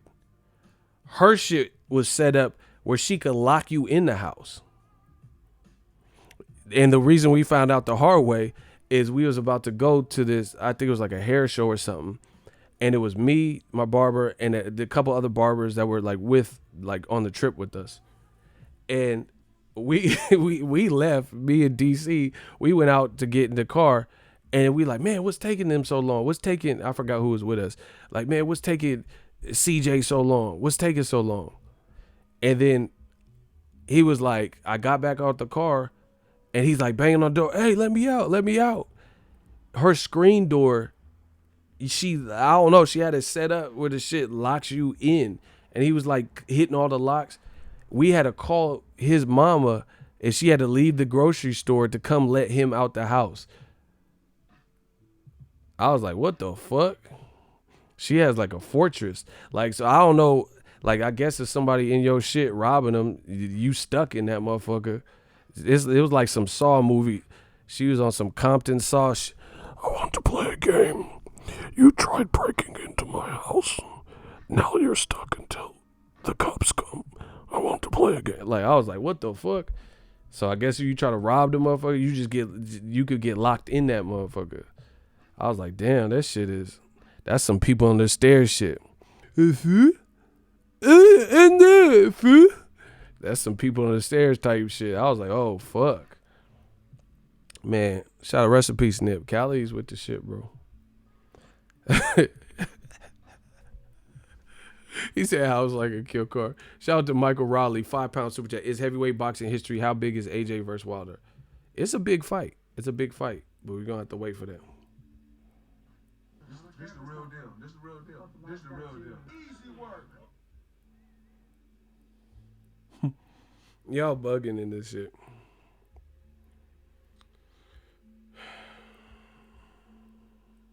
Y'all bugging. But yeah, man, AJ, his team is trying to do the old switcheroo. Nobody's falling for that, bro. Nobody's falling for that. The bottom line, if I had to give you guys the cliff notes, Wilder was pressing, looking for all the smoke with Joshua. Joshua's team thought they were king shit and above it. They thought they could, like Eddie Hearn thought he could milk Joshua, sell 70,000 with Povetkin, 80,000, 100,000, whatever they thought. Then maybe get Dillian White or Gerald Miller and squeeze the game. And then Deontay Wilder would have no options but to wait and be on their accord. But you know what? They left Deontay Wilder out to dry. And you know what Wilder did? Like, let's say we're all at the same spot and there's one car. They had room for Wilder in the car, but Joshua and Eddie Hearn got in the car and then just drove off to work. And they left Wilder stranded. They didn't think Wilder had any way to communicate But Wilder went to a neighbor's house, set up an Uber, made it do what he do, and he still met him at work. He still got to where he needed to be, and they thought they left him high and dry. That's what happened, and that's what will happen. That I'm the same type of person. You're not finna just do me and I just sit there and crumble. I'm a competitor, and that's what happened. They thought Wilder was just gonna be, at the bequest of Eddie Hearn and AJ and just have to sit and wait, and he had no big options without them. But Wilder's making a name for himself on his own outside of Joshua. Now they don't like it because they thought Wilder relied on them for success. Wilder is achieving a level of success outside of them. You can't keep a good man down. Facts. That's what I'm saying. That's what this boils down to. Wilder, they left him with no options, left him out to dry, left him hanging, right? And then now Wilder's creating a lane outside of them to the point it's similar to, but it's not, there's no like build up but it's just the same thing with Errol Spence. Al Heyman's playing checkers. Errol Spence and Terrence Crawford. Right now, Bomac just said that Terrence Crawford is the A side. But when it's said and done, by the time they fight, I feel like Errol Spence, should he keep winning, will be in the better bargaining position where you won't be able to say that Crawford and Top Rank are the A side. Same thing with Manny Pacquiao and Floyd Mayweather. If you guys remember, they were arguing over the money and shit. Pacquiao was claiming to be the same level of star, so he wanted 50-50 at the time. But over time, it was proven that Mayweather was the higher earner because Pacquiao was doing 800, 700,000 versus Bradley, stuff like that. And Mayweather had the Canelo fight. So over time, it showed that Mayweather was the biggest star. So that's what we're getting here. Now, you already played the bullshit games on Wilder. He found a lane, and he's finding success without you. So although he wants to fight you, he has options now. And Eddie Hearns and Joshua thought he would just have to wait to be summoned by them. That's not the case, because now, guess what? Wilder doesn't look bad. Tyson Fury looks bad for not fighting Wilder next. Wilder had to fight a mandatory as a result of Tyson Fury. So if he fights Luis Ortiz, that's going to help his brand. Then if he beats him and retains his title, he can fight Tyson Fury. He doesn't have to wait for Joshua. He doesn't have to. And this, my friends, is the 48 laws of power. I'm telling you the game. Before, you also heard Eddie Hearn say, "Oh, the fight must be on DAZN. They gotta, he wants to fight, he has to fight on DAZN. We don't want to do pay-per-view. It has to be on DAZN." When this is all said and done, I don't think they're going to be in the position to just say it has to be on DAZN only and cut Showtime out of it. I don't see how. Eddie Hearn tried to do a slick one. He worked with Showtime, got it while the getting was good, used Showtime to help promote AJ in America, and then as soon as he came up on some money and an offer with DAZN, he did Showtime and then tried to double cross him. That's what happened. He tried to cut Showtime out of the equation and force the Wilder fight with DAZN and say, "Oh, you want to fight our King Crab? Fight Joshua on DAZN."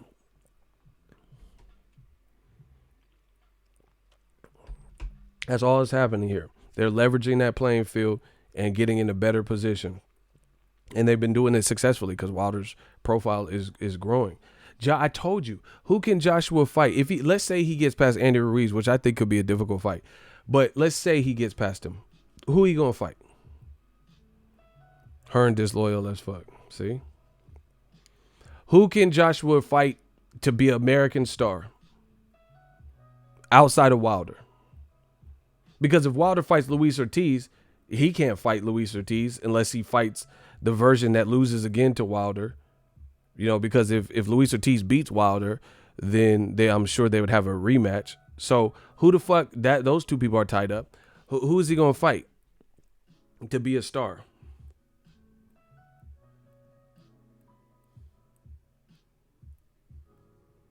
Someone said Cash Ali. Hey, bro, you got to chill, dog.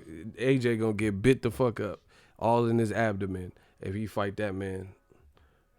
He finna be fresh out of jail, out on bail, fresh out of jail, California. He in jail and shit for biting motherfuckers.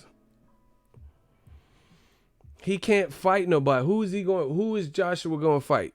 Let's say he gets past Andy Ruiz.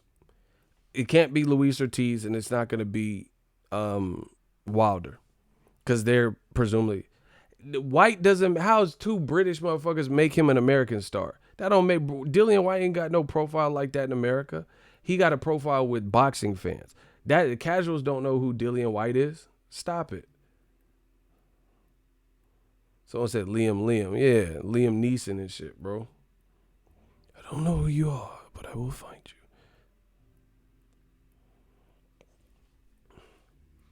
Exactly, Ego. You are the first person. You were the first person to point out that Eddie's trying to control all the revenue on both sides of the Atlantic by signing with DAZN. That's what I'm saying. And he's not going to. You're not going to beat USA at that type of game. Showtime been doing it. Dillian White is not an American star. He fought on a top-ranked card, a Crawford undercard. I was there, and that was his only American fight that I can even remember. And it wasn't a big fight. It was on like a Crawford undercard. Crawford and Dongo, I think. So that don't make him an American star. Joshua versus White. If that was an American fight, why didn't they put it at New York? See, you guys cannot beat me at this game, bro. If Dillian White versus AJ was a great American fight, Beach Boys, great American music. If that was a great American fight, then why didn't they replace Gerald Miller with Dillian White at the MSG? Because that's a domestic fight, and they would rather try to reap the benefit, and you can make that fight at any point in the UK. Because they have bad blood. And the UK don't care if these motherfuckers get beat and then come back. Like Ted Cheeseman and Sam Eggboy or whatever. Like Brian Rose, Demetrius Andrade don't even fight frequently. Andrade beat up Brian Rose. I didn't even know he was still fighting. And he got a big fight coming up. Or not big, but he got a UK fight versus somebody. I gave y'all the game. I laid it. DAZN is going to have issue. They're going to have issue because their issue is how do you entice American fans without American contemporaries and American personalities, and the guys you do have that are foreign, that are big fighters, that may be familiarized with the American market. They don't do anything to sell fights. Canelo does not do anything to build up the fight like that. He does not make it exciting. He does not, slick talk. He doesn't do anything like that. Triple G and Abel were talking all the shit in the world, and Canelo said a couple things. He speaks some English, but he doesn't do whole interviews in English. Anthony Joshua is fighting in 7 days, and we've heard very minimal about it, And then what he calls, and maybe it's a culture thing, but what he calls entertaining to me was kind of like useless. Like doing the MTV Crib style of the gym. That wasn't really, I just watched it because I was driving, but it wasn't really like enthralling. He's like, oh yeah, this is a gym. It was a former warehouse. That wall. Let's take a look at the wall. The wall has graffiti on it. Yeah, I didn't tell the graffiti guy to post this on the wall, but he posts on the wall. That my friend, that's Africa. Like like this is a class or something, bro. Loosen up. You're not gonna fall for the banana in the tailpipe. Like, them motherfuckers. Somebody painted the African continent, and he's explaining that that's Africa. Like we don't know what Africa looked like. Oh, you see this body of land surrounded by a body of water. That's Africa. Like, oh, okay. Thanks for clarifying that. You see this land surrounded by a body of water. That's Africa. Oh, gee, thanks, Professor Joshua. Randy Ridley, you've been in Brooklyn more than other New Yorkers. Salute for that. 50 died here. Oh, the real 50. That threw me off. It's gentrified and still dangerous. You're a real one. Hashtag respect. I like Brooklyn though. I be in the hood, bro. I be in the trap. I was in Brownsville. I was next to Brownsville. I was in Bed-Stuy. I still pull through the style. Hey, I was in Bed-Stuy, bro. That's where I stayed last. That shit was cool. Hey, New York got these shops and shit, and they have like library bookshelves with the product on it, and them shits is so narrow. Like two people can't. It's weird because Cali's not like that in general. Two people, you have to be courteous because it's like two people maximum can pass each other. You're like, oh, excuse me, sorry. It should be dumbass narrow. Like if you a bitch with like some thick ass hips, you might not. You have to go sideways. You have to go sideways because the shit be like stupid narrow. I felt like Indiana Jones and shit. Dun, dun, dun, dun, dun, dun, dun, dun, dun, dun. That shit was hella narrow. Like I ain't know wide body bends like that, but that shit was this shit hella narrow. I'm like, try to must get to the kombucha. You gotta make your move. This shit was hella, and it was hella tall, bro. Like this shit, cereal aisle fall the fuck on me. I'm gonna be hot, bro. Yeah, man, these bodegas be wildin', bro. That shit was hella narrow. Like they need to put like turnstiles right in front of them.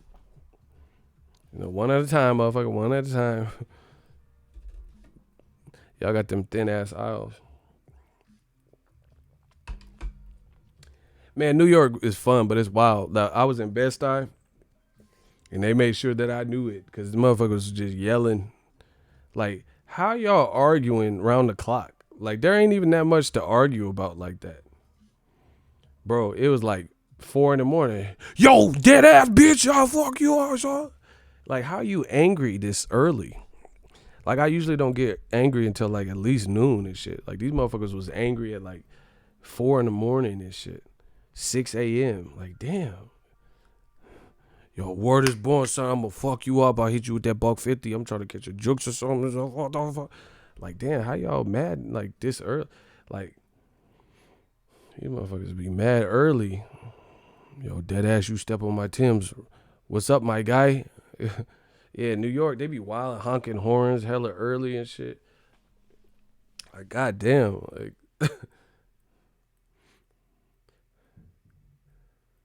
New Yorkers be like damn near extreme. The bodega had this salad that looked fire. It looked like a fire ass salad. And he's like, no, son, no onions. I said no onions. No fucking onions. Like, hey, bro, you that fucking allergic to onions? Like, the dude just got the tongs and touched the onion. He's like, yo, dead ass, no onion. I said no fucking onion. Hey, bro, I'm from Brooklyn. Yo, no fucking onion. Like, you tripping over these onions, bro. He act like a vampire to garlic. Motherfucker. I said no onions. No onions. Like, chill, bro.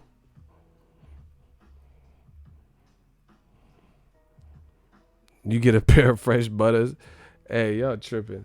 And I like New York. I be feeling like I'm in one of them movies, Juice or some shit. Sunset Park. It's like butter, baby. I be walking through the streets of New York feeling like I'm in Crooklyn or some shit, some Spike Lee joint. Actually, me and Blue and all of us, we went to the Sal's Pizza where Spike Lee had Do the Right Thing, where the pizza place from that movie. That shit was dope. It was good. Yeah, I told you Blue was wild, and he was like, yeah, we drove through everywhere. He took me to all 5 boroughs in a day. He's like, oh, yeah. He was just telling me where everyone got shot at and shit. Oh, that's where they got Big L. Okay. You heard of Richport? Okay, in that alley. Like, damn, everybody got shot in this motherfucker, bro. He took me to Queens. Oh, that's 50 Grandma. That's where they got 50. I'm like, damn.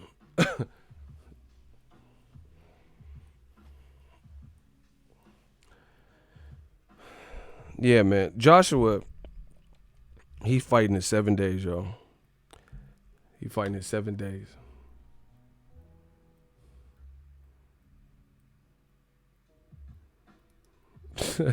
Yo, wildin'.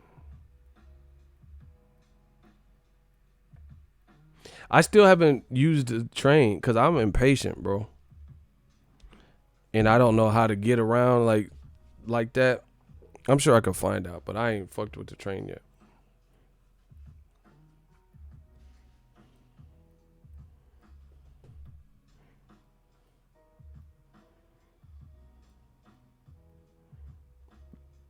But yeah, man. Joshua trying to hit the old switcheroo. And I really don't see with the person he's fighting. It doesn't feel like AJ has actual fight, bro. Like zero promotion. That's what I'm saying, bro. I don't have that big fight feeling. You know, AJ's literally about to fight, and it don't feel like no big fight. It really doesn't. And like it's like disrespectful. I know Andy Ruiz ain't a DAZN fighter. I ain't seen nothing from Andy Ruiz from DAZN. Like I haven't seen it personally. I ain't seen nothing. I ain't seen nothing that hypes me up.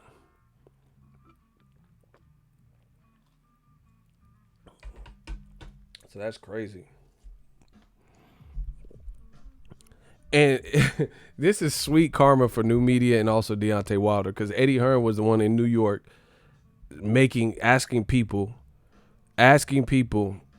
oh, do you know Deontay Wilder? Okay, thank you. You know, when they didn't know him. You have a fight in 7 days. Why don't you run that same contest? Your fight is in 7 days. Anthony Joshua, ask him how many people know Anthony Joshua and Andy Ruiz, and to name 3 fights from both.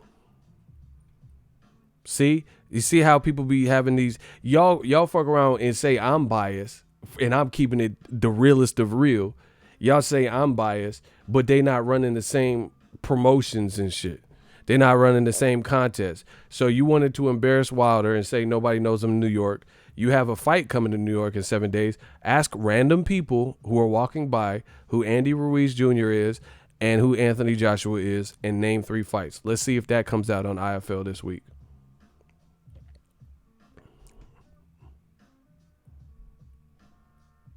Let's see if he does that same. So this is all karma, you know. They thought they controlled the board. They thought, oh, we're DAZN. Won't. You know, and they thought Wilder was gonna just have to wait until they was ready. That's not the case. They really thought Wilder would just have to wait and have no options. And then he found a lane. Now they trying to switch it. Like, oh, yeah, Wilder doesn't want to fight us. See, we've been wanting to fight. No, they beating you at your own game. That's what this is. It's exactly what this is. They beating you at your own game.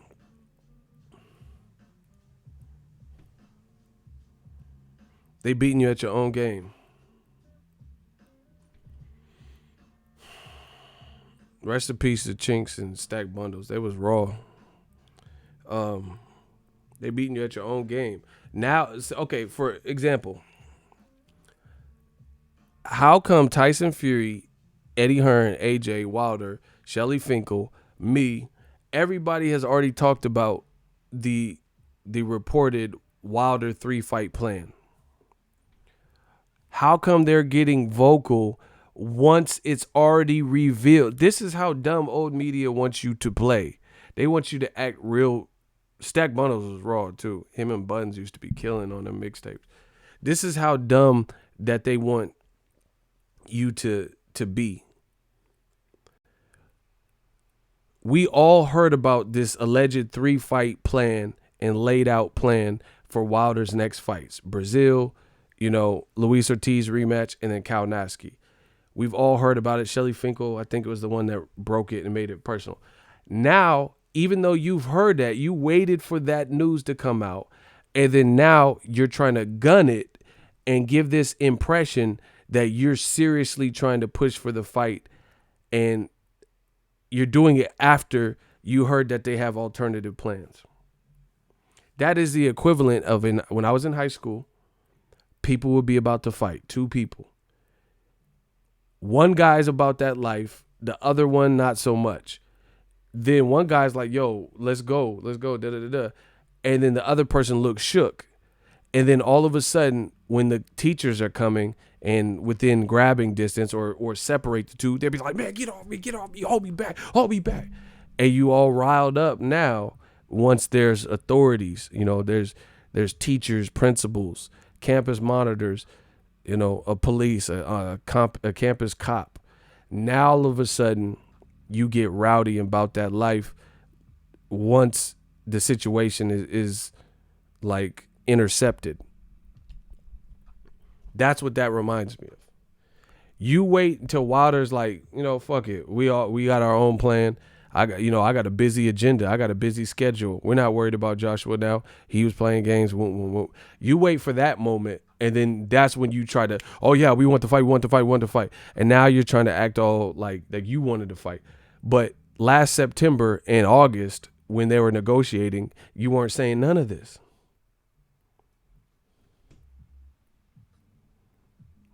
Hey, that's real shit, King Corleone, my guy, shooter extraordinary.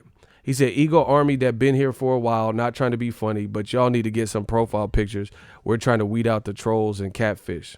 That's real talk. I told you guys, if you guys aren't going to be channel members and shit like that, or if you're not shooters, because that's an easy way to like check your credentials. Real brother, his name lights up. Joseph Brown, LJ, their name all light up. So the least you could do is get profile pictures and stuff. Get acquainted. I'm telling you, it's the better. We don't need a whole bunch of nonsense people in here. We saying our message. We not worried about what the next person is doing and next channel is doing. We do our thing. That's what I say. All I need is one mic and a community. That's it. Because there's people who are trying to impersonate y'all and stuff. It's just not worth it. So you guys need to make the decision. Very good add-on from King Corleone. But anyway, how come Team Joshua didn't have the same energy? Look, King Corleone's offering to help, bro. Y'all need to take him up on that. Last August, when they were in negotiation with Wilder, they were kept talking about, oh yeah, provided have no mandatories and remember reality, he has to be fair and no 50-50, blah, blah. They were saying all this stuff, and it was more problems. And, oh yeah, the Wembley won't be available, even though you fought Povetkin in September in Wembley. They were saying all this stuff. Now they trying to sound like gung-ho. So you got the Ruiz fight that you haven't even got past. And Wilder's outlined that he has 3 fights. Because you have to look, here's another thing. You got to take this into consideration. Wilder is becoming more and more popular. Showtime, to retain him, they have to have some kind of game plan for him. Do you understand what I'm saying? They have to have a game plan because he's desired. ESPN wanted him. DAZN wanted him. So they might not be able to pay him $100 million in one fight or something ridiculous, for a Dominic Brazil fight. So that's why I think they had to come out with like a 3-fight deal where he has certain payouts and they could build his star power, and it's for show money, and it's for show fights as long as provided he wins, instead of worrying about Eddie Hearn. Instead of worrying about Eddie Hearn and Joshua and the games that they're playing. They wanted to get a solid working game. Like, I don't blame Wilder's team for this. Like, okay, let's say me, King Corleone, and we were trying to get Ego's Army, and we were trying to plan a trip to the DR or DR, you know what I'm saying? Dominican Republic, right? And real brother, we tell everyone what is needed to get get your money in. This is how much it'll cost. This is what the cruise covers. LJ pays their money. Real brother 32 pays their money. Me, King Corleone, pay our money. And then somebody else is like, window shopping. Oh, I want to go, but we're not gonna wait. We're not gonna not. We're gonna make definitive plans. We're not gonna wait and hope they figure it out. Joshua and Hearn been playing games for so long in regards to this Wilder fight. Nobody has time to wait. Nobody got time to wait for, some floozy shit that may or may not come true. So I think Showtime had to invest in Wilder and let him know kind of like hey, since for remaining loyal to us, here's what we could do. So they kind of mapped out his options and said, hey, this should be a good look. We got Adam Kaunowski about to fight Chris Arreola. He should win that fight. You rematch Luis Ortiz. He's not fighting Joshua, and you fight him and then fight him. We could give you X amount of money, put this on Showtime or Fox or whatever they decide, or Showtime pay-per-view. Boom, boom, boom.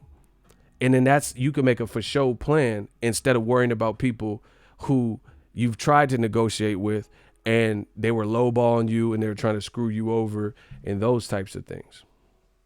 Especially when Wilder's being this sought after by ESPN and DAZN. So I think that's what they did. They just kind of got something on the books. And I don't blame that. Why would you rely on somebody who hasn't been consistent? Eddie Hearn, I just showed you. He just said last year, no way he's getting 50-50 over my dead body. This year he said, he won't even take 50-50. Oh yeah, maybe we have to give him 50-50. There's games. Why would anyone want to play with that? Luis Ortiz ain't a game. Luis Ortiz, I just talked to him at the Wilder Brazil fight. He said, I want to fight. Showtime aired the first one, so they would air the second one, most likely. Wilder said he'll fight whoever. That's easy to facilitate. Joshua hasn't been an easy fight to facilitate. Period.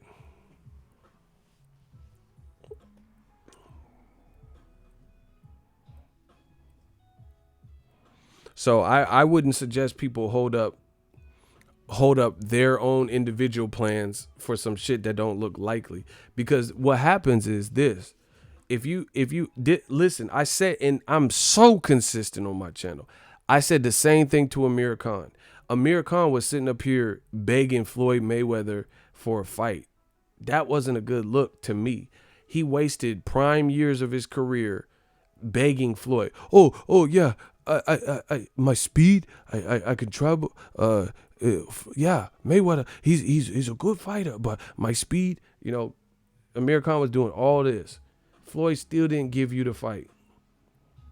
He was telling people to vote for him, and he still picked Maidana.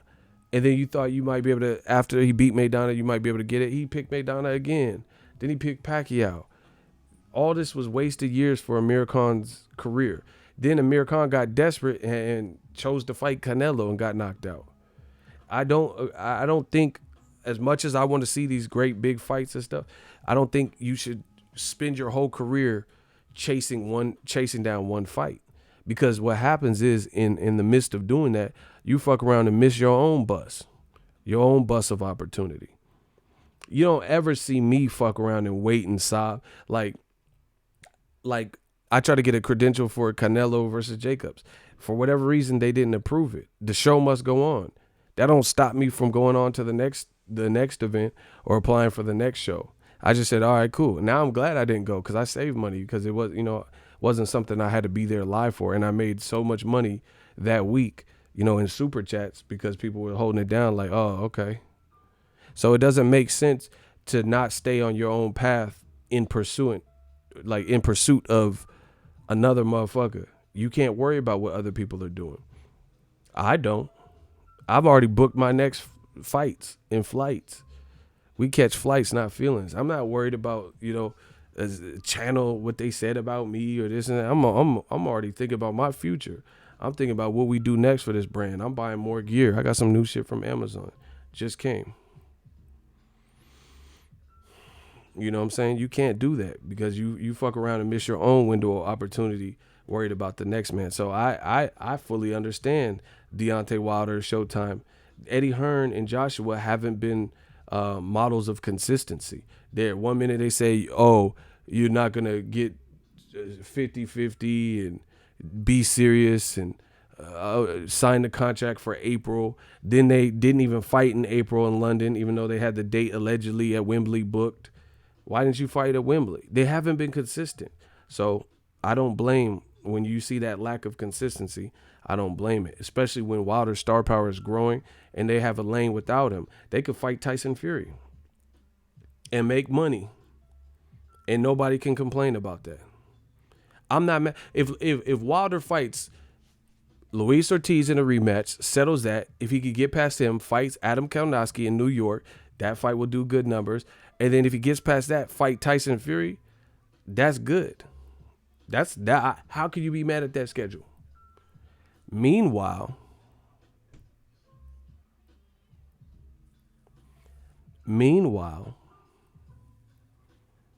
who can Joshua fight? Y'all don't see it. Al Heyman out here playing chess. Ego had them pocket watchers crying that night we did a super chat crazy, bro. You had them crying. I told you.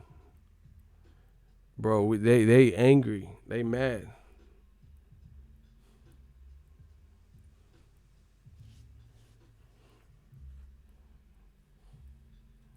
Ortiz is the only Wilder fighter that makes me nervous because he can scrap. Yep. So that's just kind of what it is. And that's going to hurt Joshua more in the long run. First of all, Joshua got to get past Ruiz. I think that the more I think about it, I'm like, this could be a good fight.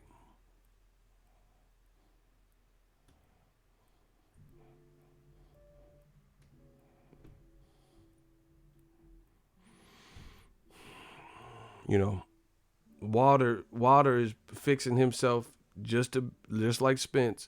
Al Heyman's playing chess, bro. And I don't know how many ways I can say it.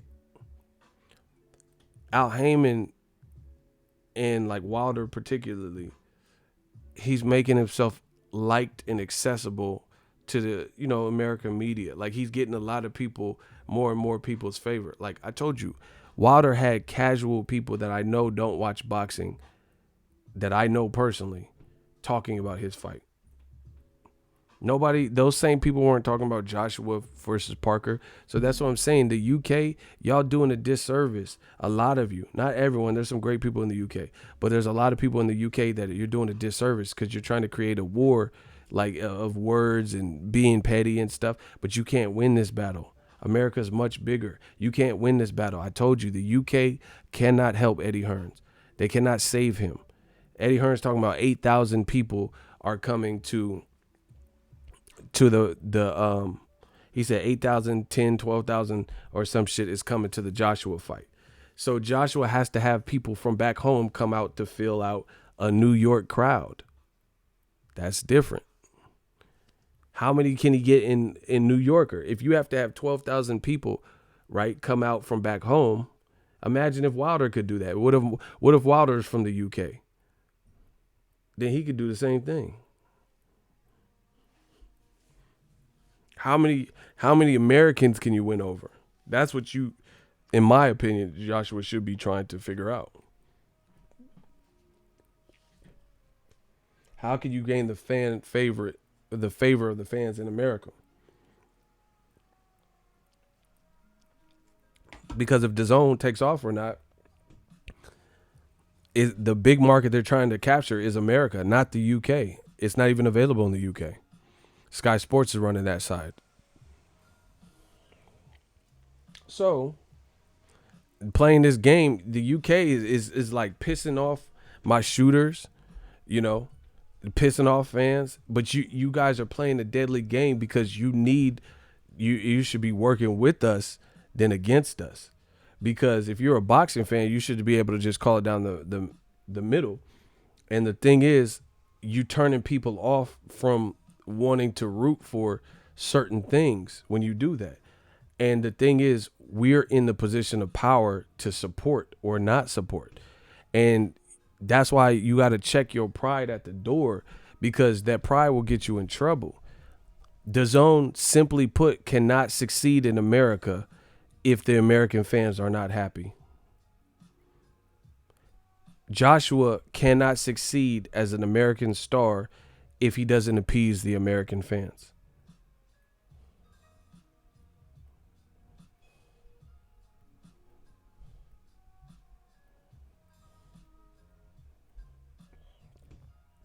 So all this, games and like back and forth that they're trying, you need us. That's just what it is. You need us more than we need you. Because one, America's bigger, and like Wilder don't have to become like Wilder can have a great legacy without becoming big in the UK. He don't have to be the number one trending person on UK. Joshua, to become a true legend, everybody's had to come to the USA. You see how that works? Manny Pacquiao would not, if he just stayed fighting in the Philippines, he would not be as big as he is now.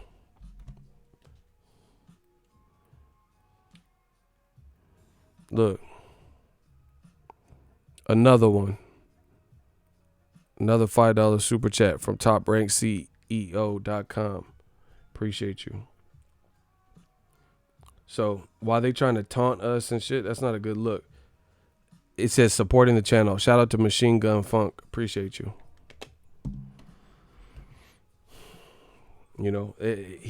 So you guys might as well just dead that shit. You guys picking like because it's fun. It's like haha. It's like gang shit. You know what I'm saying? Going back and forth and stuff. Y'all should stop that because it's not helping.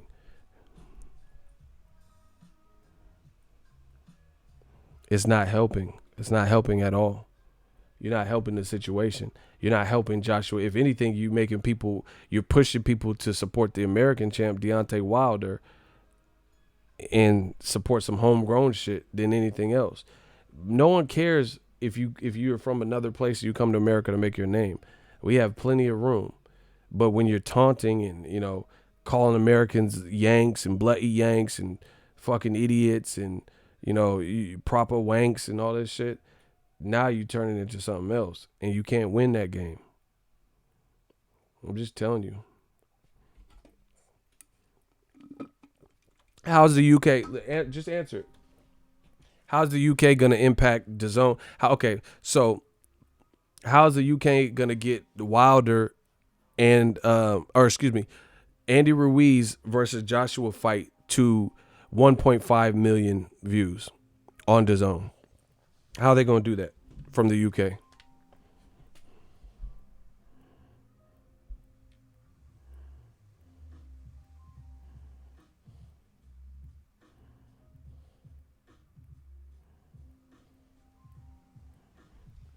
How? Hold on, y'all.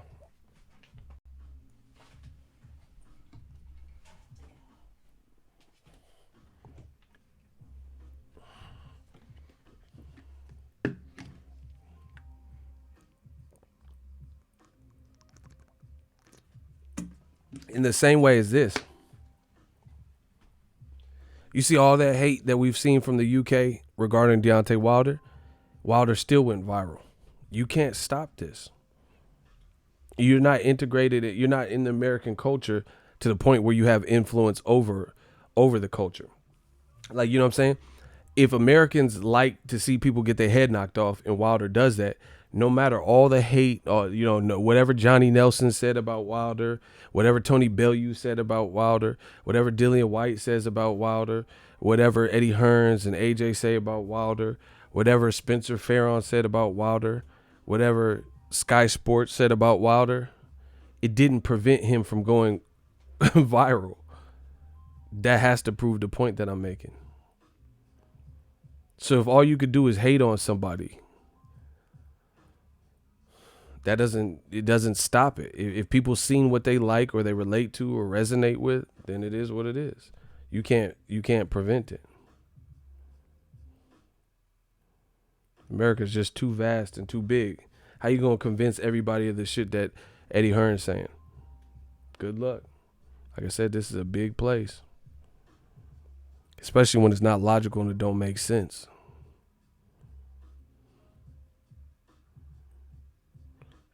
Yeah, Joshua said he wanted to fight in 2020. Yeah, and they're trying to make it like Wilder's ducking.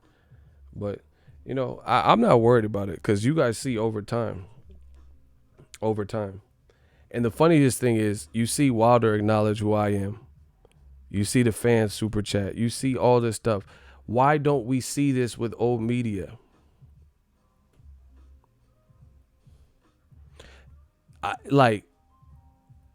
Name an old media channel, and if you just say a name just to be soliciting, you will be blocked.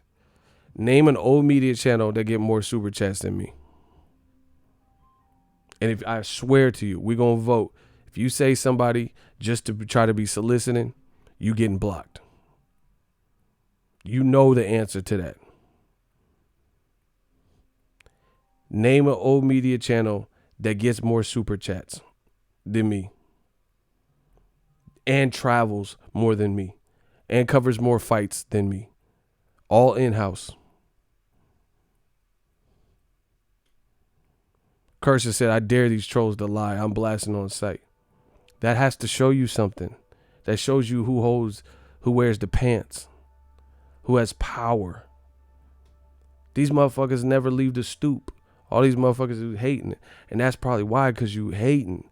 You sit on the block hating. You know, sit in your car hating. Sit at work hating.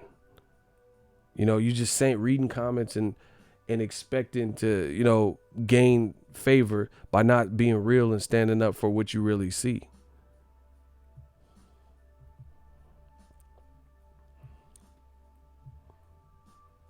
I told you, the digital mob, we run this. Does old media do live streams? They don't even know how that works. I don't know what, but I ain't never seen a motherfucker who's out here grinding like this. I'm talking about someone who does commentary, talks, videos, you know, talking head videos. So what does that tell you? How come they not getting nowhere? They're not getting nowhere fast. You're putting it, you know, that would be, to me, that would be discouraging. If I'm putting out, you know, 5, 15 videos every week and a half, and I'm not even making no real money. Your production value is better than DAZN.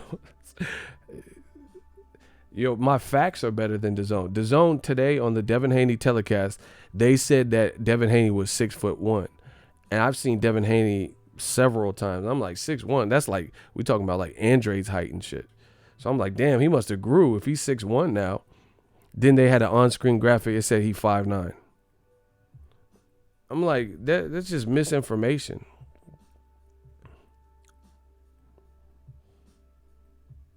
Yo, Ego, you run boxing live streams. Thank you.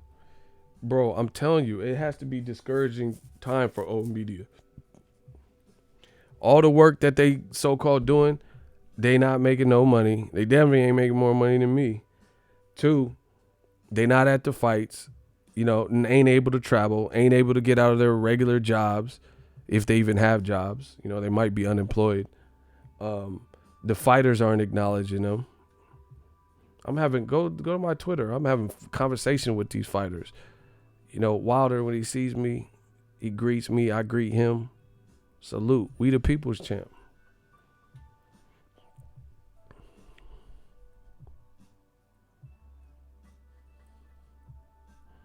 So that's just the reality of it. We destroying old media. I told you what was coming. I told you not to fuck with me. I told you to leave me alone. Because now we're going to stay on this. We're going to stay on these very subjects until... Yeah, they said Haney was 6'1". Go watch the DAZN telecast if you have DAZN. Ego, you doing it when it comes to this boxing shit. You are by far the hardest man out here. Appreciate you. And a one-man show, so more props to you. That's what I'm saying. I don't need a bunch of people to gas me up and amp me up. Block Connor McAskeren. Block him. You talking about Ellie. What does Ellie have to do with anything?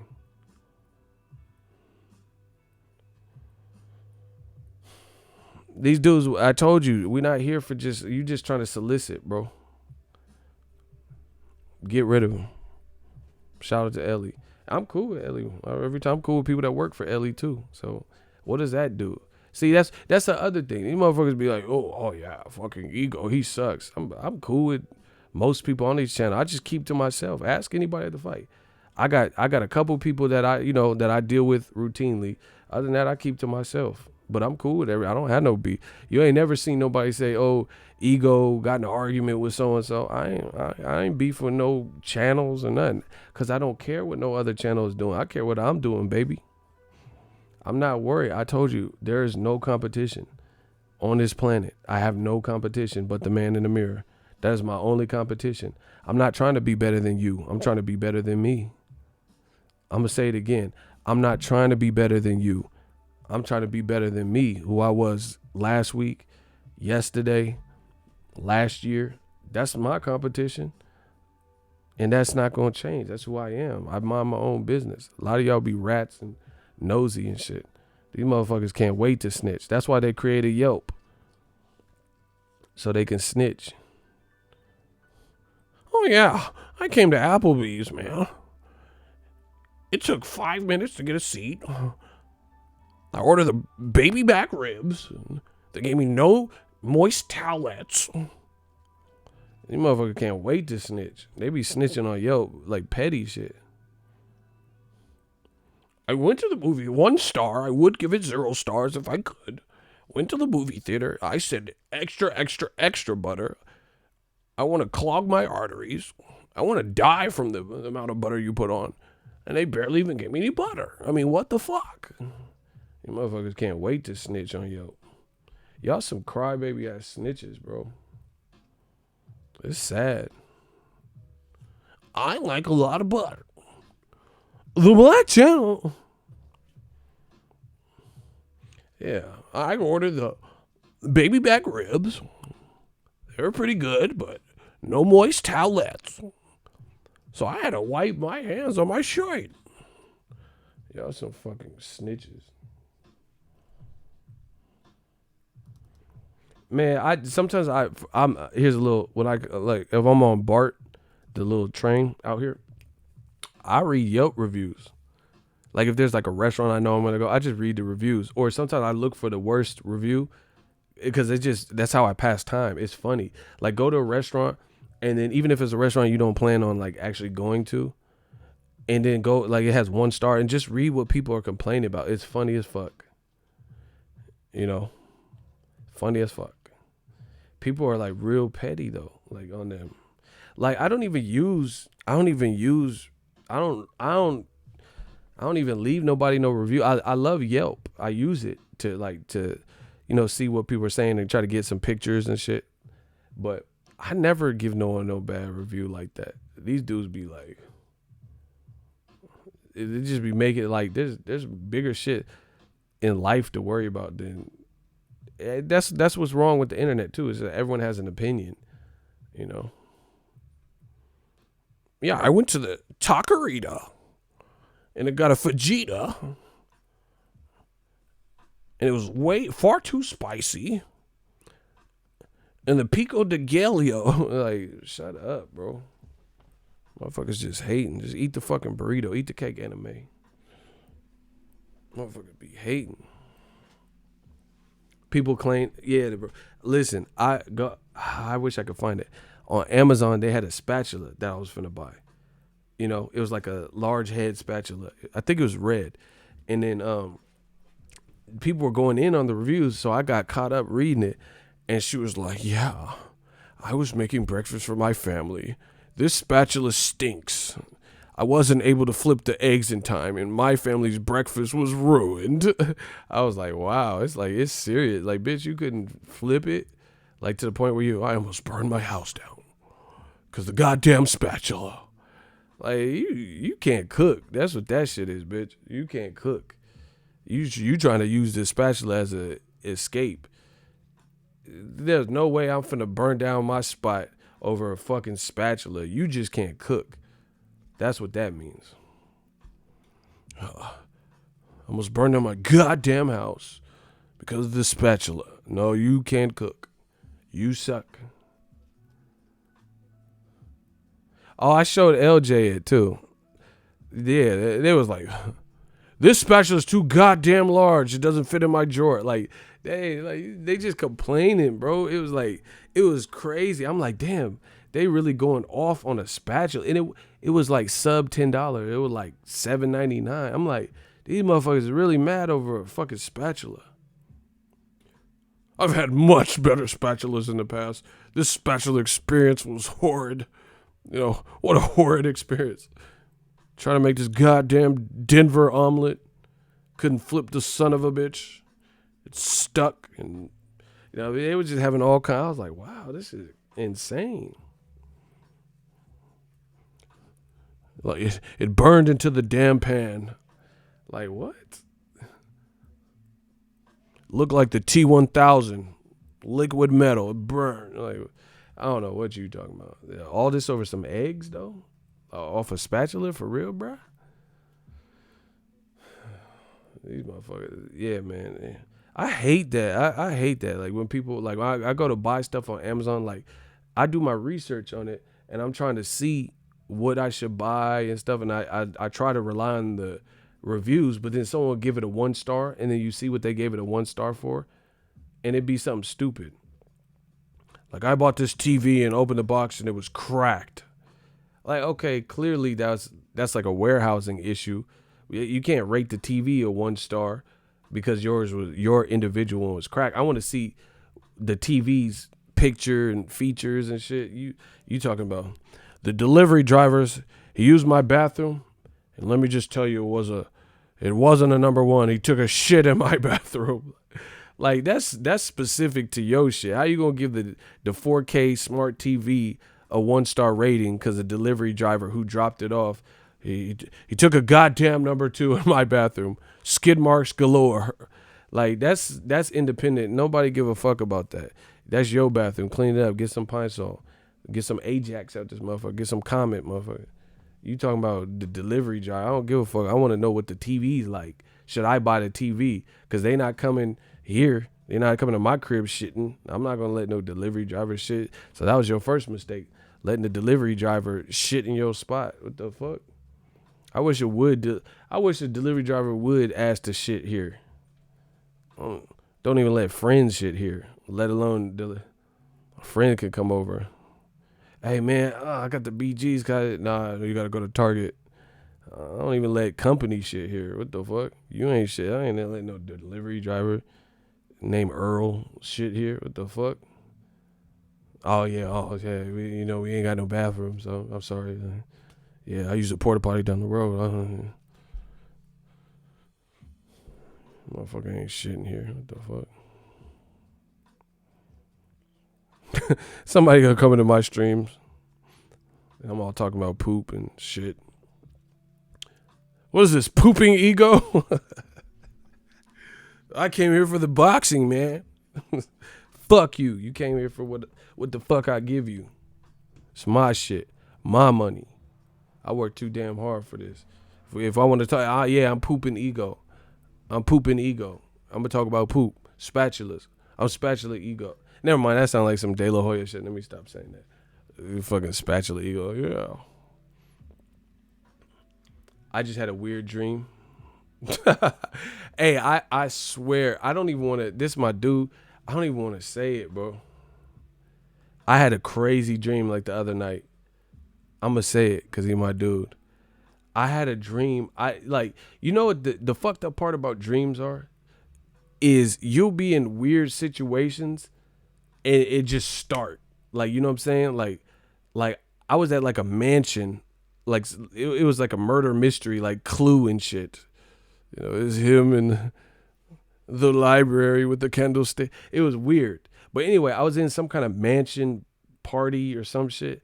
And that's where the dream started. Like, there was no getting to there. There's no, like, you know, meeting up with people. It was just, I was there. Like, I'm there. Anyway, my dude Rolly was there, the fighter. This is a true story, true dream. Rolly was there. And he got in a fight with somebody, and I can't really make out who the person was, if it was another fighter or whatever.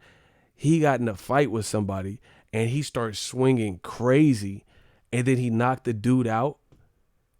Like, knocked the dude out crazy. And then he got on top of the dude and started punching him like on some Fight Club shit. And then he started gouging his eyes out, and I'm like, "Oh, you bugging!" Like he started pushing the guy's like eyes. It was like so. I can't believe I'm even telling y'all this dream. Like he started killing the person. Like at first it was just him knocking out and people, oh shit. Then he started like literally like going OD and like like killing the guy. And I like grabbed. I was like, bro, hey, get the fuck off! What you doing, bro? And then I like woke up a little bit after, but it was crazy. I'm like, damn, Rolly really bugging. Like he really like lost it. Like at first it was just a fight, and then he's just like, I like start like ripping the guy's eye. It was crazy, bro. I don't know what the fuck. I read you shouldn't eat before. I had fucking Taco Bell before I went to bed. They say you shouldn't eat before bed. That Taco Bell fucked my whole dream world up. I don't know what the fuck that was about. It's really weird though. But yeah, he started doing hella extra, like OD, and I'm like, hey, bro, get off him, get off. Like, you finna go to jail type shit. You about to go to jail, Rolly.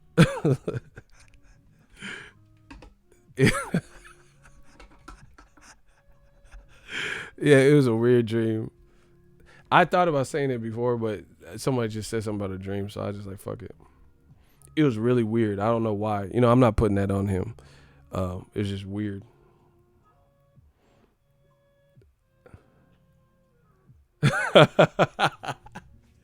He said my eyes being thumbed out is the worst fear. Bro, he was bugging, and I was like, what the fuck?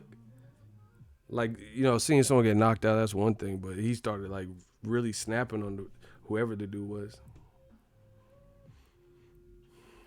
I had a dream before that came true. Yeah. I had that too. That's weird too, because I start feeling like psychic. I'm like, who am I? Shit.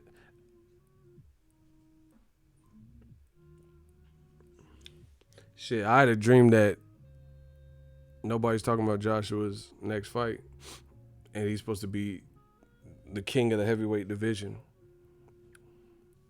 That's what my dream was.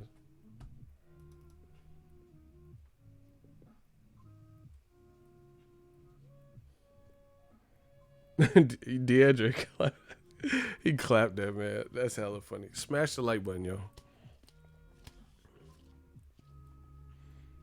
You a fruit having dreams about boxers. That's what's up.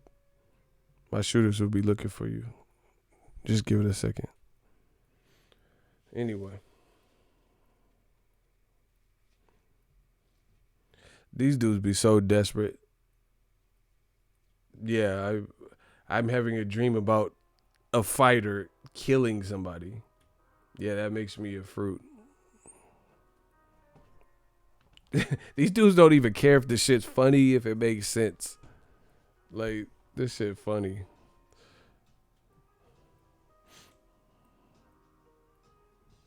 Yeah, it did remind me of Steven Seagal. He did that in Under Siege. He popped Tommy Lee Jones' eye out and shit.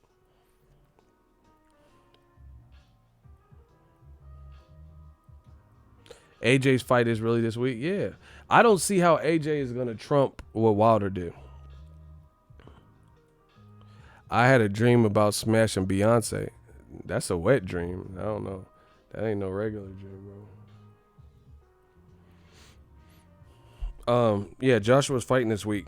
They say he the biggest star. But no one's even... I have you guys... Man... I don't, man, I'm being dead serious. This whole app thing is throwing me.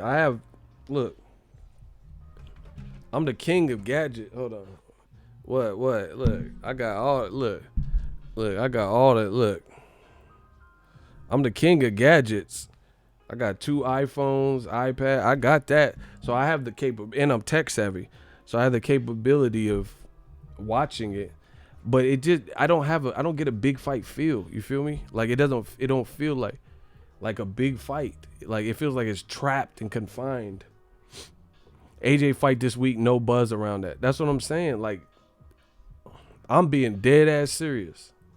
If it was, see, and that's the thing. People are petty in this boxing game. I don't have to lie. Like Devin Haney fought on DAZN. I don't have a problem with DAZN.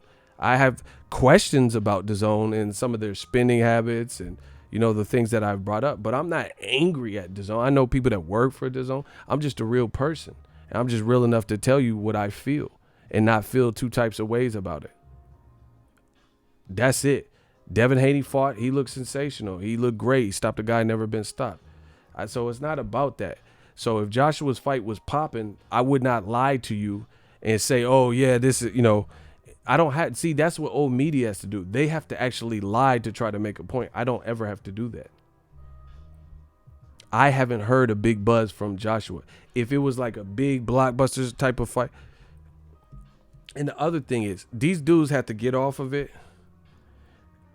about Floyd Mayweather. These dudes aren't Floyd Mayweather. Because Floyd Mayweather fight weeks never felt this dry. And people talked about when he was fighting Berto and it ruined his life and career.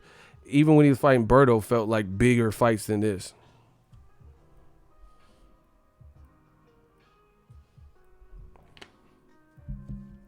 These dudes, see, everyone want to move like Floyd, but they're not Floyd. They haven't done what Floyd done. They're not world recognized like Floyd. They all got work to do. All of them, everyone. I told you, everybody want to be Money May, don't want to be Pretty Boy Floyd. They don't want to go through the Pretty Boy Floyd stages.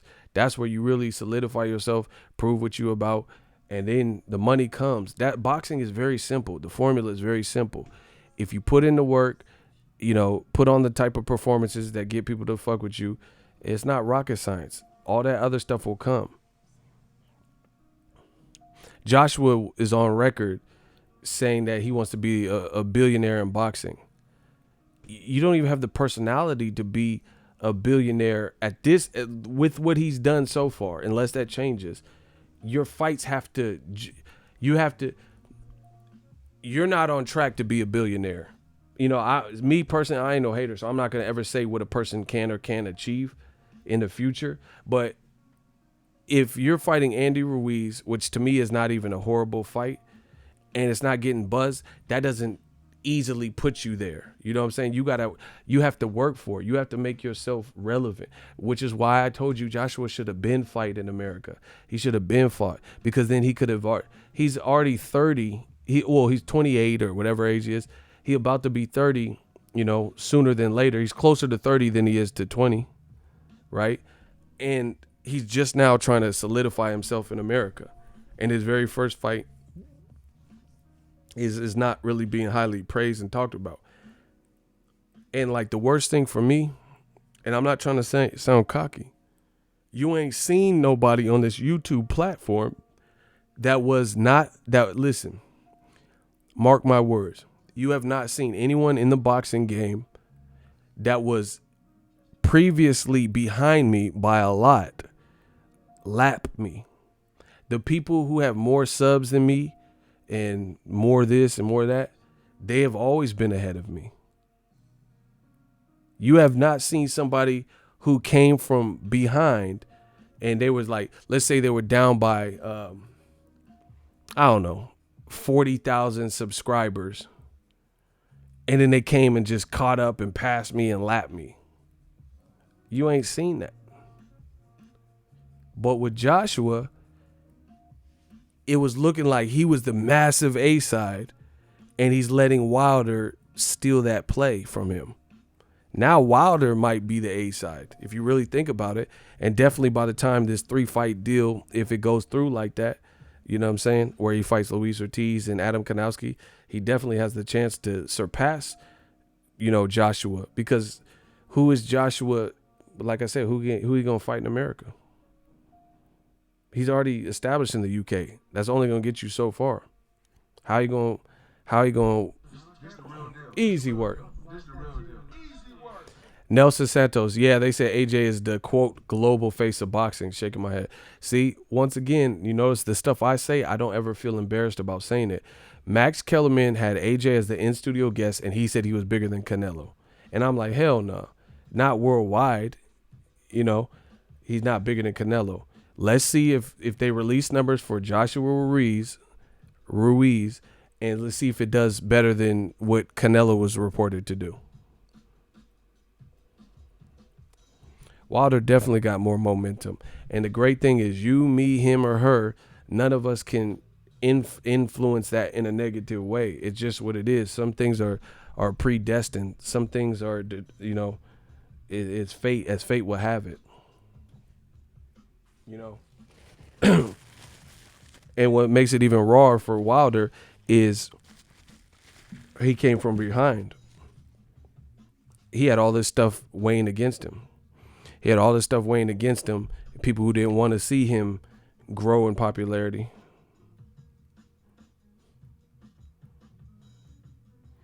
And he did it anyway. He still did it. He still found a way.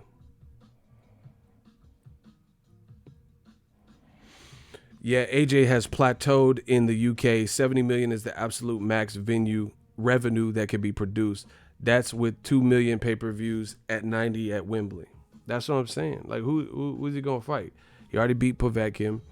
Dillian White, does that fight, even for the UK standard, does that trump the Klitschko fight? Because Klitschko was respected, and it was a championship fight. And I feel like Joshua's performances, even though he's been winning, they've kind of regressed. Since the Klitschko fight. Before, he was like looking like a dog, like, explosive and crazy knockouts and shit like that. His performances have looked not as good, to be honest. Parker fight was pretty boring. Didn't really let his hands go like we've seen him in the past. And then after he blamed Wilder, said, "Oh yeah, I was thinking too much. I was thinking about the Wilder fight and blah blah blah. So I decided to show people I can box and all this, right?" Oh my gosh, bro, they not fucking with me. I told you, old media not fucking with me. Who believes that Anthony Joshua has put on a series of more explosive performances post Klitschko as opposed to pre Klitschko? Let's do a hot seat right now. I'm ready.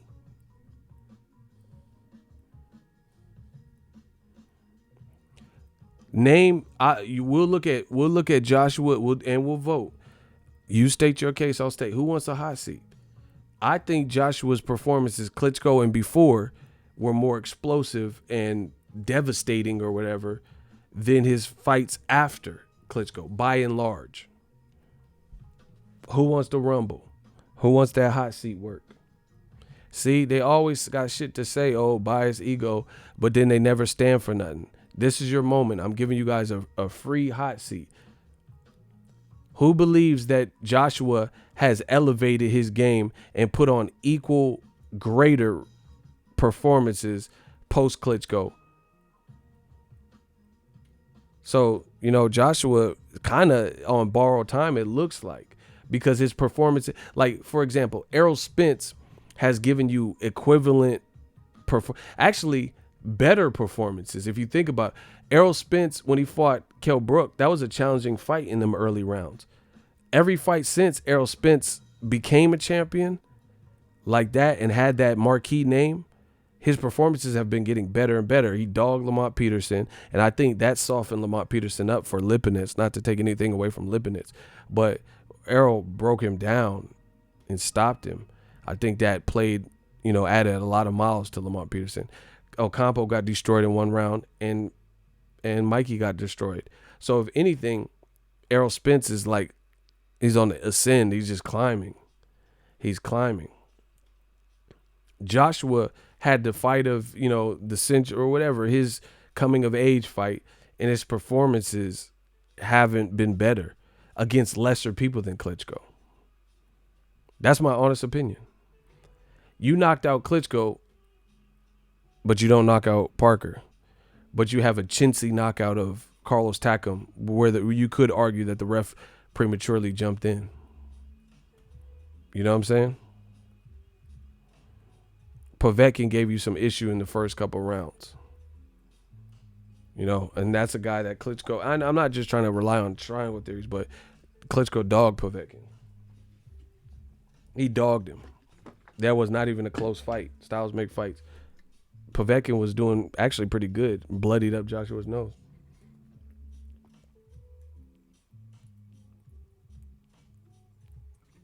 Shout out to anonymous guy. Exactly.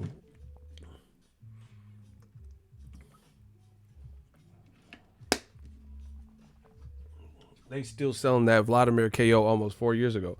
You look at all the Joshua. Look at all the Joshua promo for the Andy Ruiz fight. That's what they keep showing. Klitschko getting uppercutted and shit. Wilder's putting on. If you look at his since he became Stavern, he keeps putting on performances that are still highlight reel. You get what I'm saying? Like, you could look at the Brazil performance. That's highlight reel material. Luis Ortiz, you have some good highlights in there. He knocked him down in the 5th round, stopped him. You know, you got some good highlights in there. Tyson Fury, clearly good highlights, the knockdown, and then the second crucial knockdown in the 12th. Joshua hasn't been looking like that to me.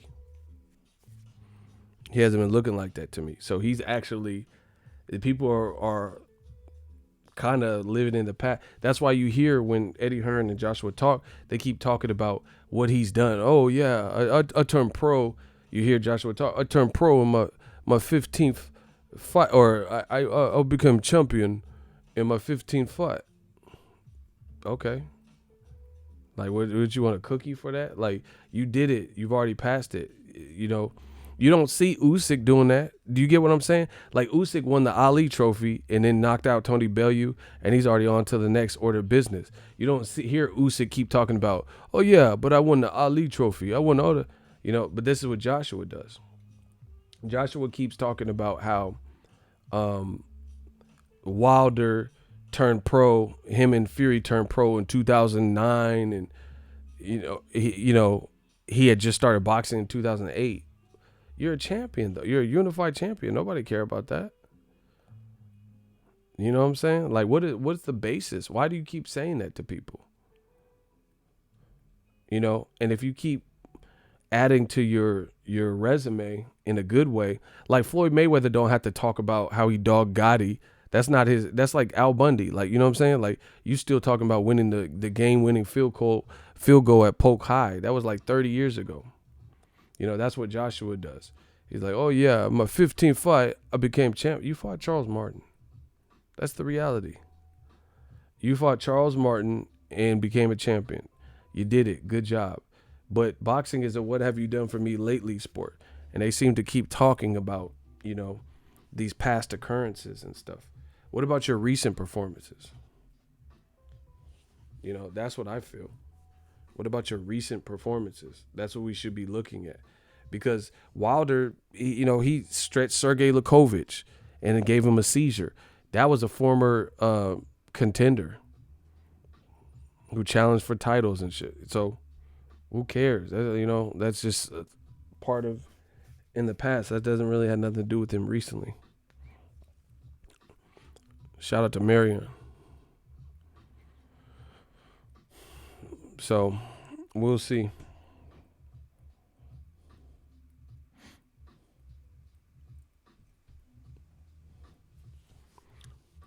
From your knowledge of media, how far is Deontay from that critical tipping point? He's there. He's there right now. I mean, they reposted his shit all over social media. He went viral. That means you're transcending just boxing. Period. You are transcending just pure boxing fans. Boxing don't have 10 million fans, like hardcore fans. Look.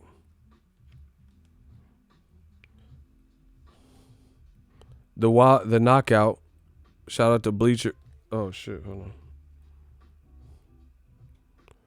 Shout out to Bleacher Report. Wilder put him to sleep. Look. 10 million.4. Bleacher Report sharing it. CBS Sports is sharing it.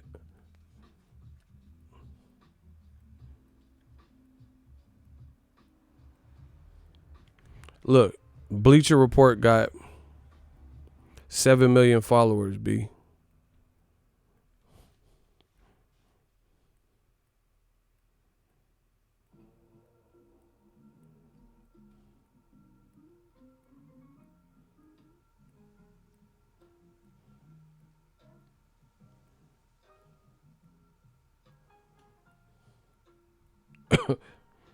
So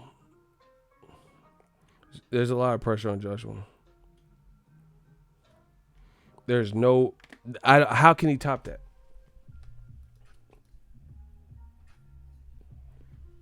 How can you top a first round knockout? There's no, listen, I'm gonna tell you right now, and this is no hate. There's no way Joshua could top it.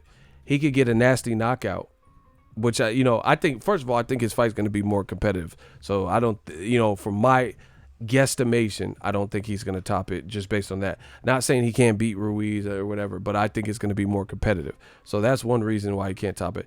Two, Wilder's brute force. He's knocking guys out with one punch. So Joshua has power, and he'll set something up with one punch, and like really get him badly hurt. But then he goes in for the kill and will stop him. So it's not. I don't see him. When's the last guy Joshua at a known fighter elite level knocked out with one punch?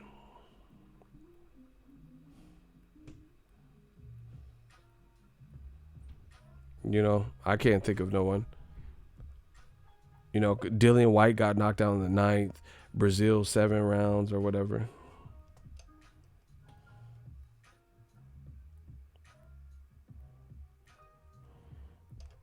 So I don't see how he's going to top it. But beyond that, Andy Ruiz is a late replacement. So he's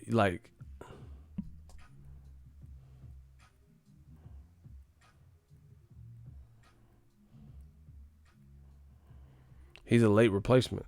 So, I just don't see it.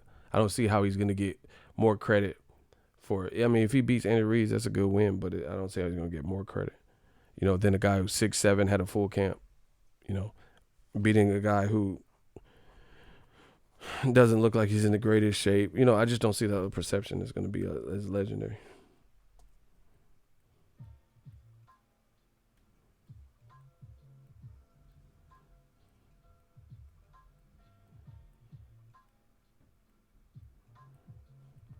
But we shall find out. It's fight week.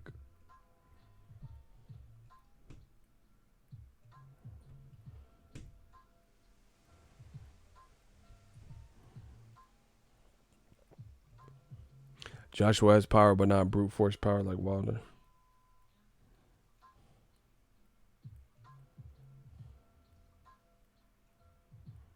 Brazil posted him off hitting him in the back of the head. What? What does that mean?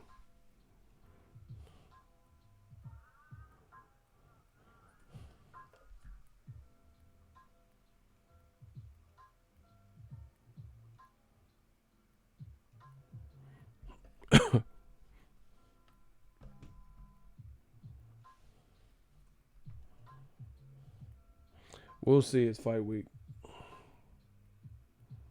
I can't wait. But yeah, I just feel like the DAZN promotion and production, it just overall doesn't give me a big fight feel. I don't know what they can do immediately.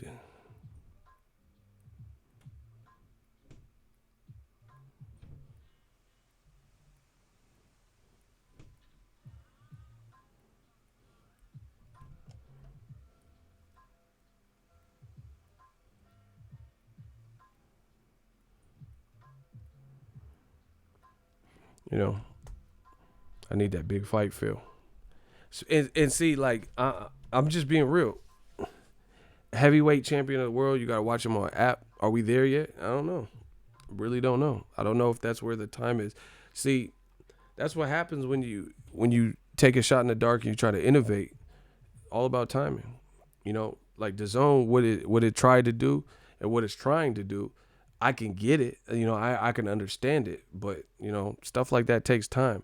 Like, remember they were coming out and they were saying this is the Netflix of boxing? I mean, Netflix didn't raise their price in 8 months that I remember. They might have raised their price at this point, but I don't remember 8 months in, raising their price. And it's not Netflix, and they don't have a backlog of catalog like Netflix. Kind of hard to make that comparison. AJ should be doing interviews and Kelly Ripa, Sway in the morning. Yeah, spitting some of them Dylon bars. Top 5 rappers: Dylon, Dylon and Dylon and Dylon. It's all about Dylon. Yeah, he should be doing some more freestyles. He said Netflix of boxing, more like Blockbuster. Hey, y'all wildin'. I'm out. We gonna see. It's fight week. I got some more stuff coming. But new media, thank you guys for always holding it down. We working. Devin Haney looks sensational. That was a good win for him. Good to see him get a knockout too. People question his power. Yeah, Dylon. Hey, I might fight Dylan. I'm not worried about Dylan. Dylon. Spit that hot fire. I forgot AJ was fighting so soon. I knew it was coming up. Blue interviewed Eddie, and he mentioned it. I totally forgot. That's what I'm saying. It don't really feel like a major fight. Like, you know, HBO boxing, I didn't appreciate their commentary towards the end. Like, I thought Roy Jones was like the realest one, but it makes you miss aspects of HBO because I never worried. You don't put it in perspective. You don't know what you got till it's gone. You miss, like, HBO production value was always on point. The structure behind it and the promotion, you take some of that stuff for granted until you don't have it. Because now without it, I'm like, okay. Because when Canelo was fighting on HBO, you felt the type of way. But when he's fighting on DAZN, it's just like the same thing. The fight week, I was like, damn, this don't feel. I talked to people in media at the last fight I covered, the Wilder fight, and they went to the Canelo fight and they said, oh yeah, Vegas didn't feel like that. It didn't feel like a big fight week. That's what media members said. I literally asked. I didn't say my opinion or anything. I just asked them how they felt, and that's what they said. And see, the other thing is this.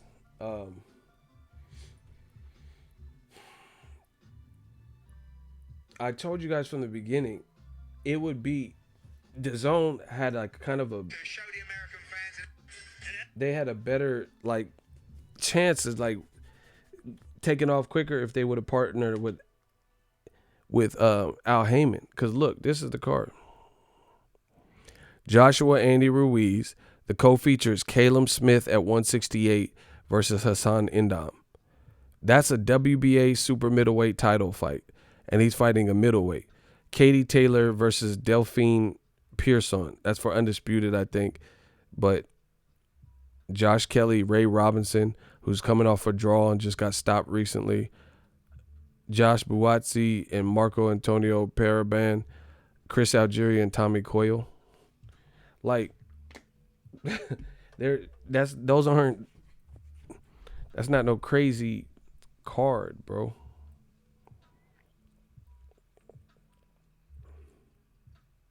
To me, that seemed like a domestic card. That seemed like something like that was on that. It just looked like Matchroom's cards before this DAZN shit. You know, it's just now it has DAZN. Now DAZN's airing it, but it looks like, you know, when Evgeny Gradovich would fight, you know, Billy Dibb shit. It looks like the same type of card. You know. Josh Kelly versus Carlos Molina. That don't feel like no, like, they keep saying pay-per-view is dead. I told you they should stop it. They should stop it. Because that's not a pay, like, I just went through it. If this was on pay-per-view, what type of numbers do you think it would do? Joshua versus late replacement Andy Ruiz. Caleb Smith fighting Hassan Indam, who beat Martin Murray and is a 160-pounder, moving up to 168. Katie Taylor versus Delphine Pearson.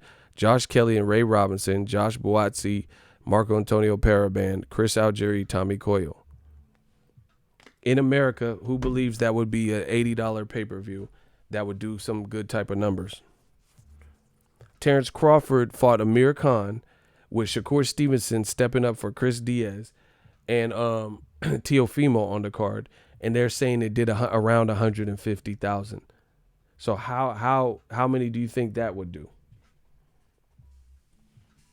when Teofimo's been making noise, Shakur Stevenson is represented us in America, and Terrence Crawford has a name. So what type of numbers you think that card would do? Chris Algieri was on the sidelines for a while, more so helping fighters nutritionally like Danny Jacobs. And then he just came back and I think had 1 or 2 fights, and now he's fighting Tommy Coyle. That's not a big fight. That's like some shit you can have at Wembley or O2 Arena. That is not, I don't see how that resonates with people. Like the better bet would have been Eddie Hearn. He should have started bringing these fighters over to get them some names, like the best fighter, like Josh Kelly could scrap, for example.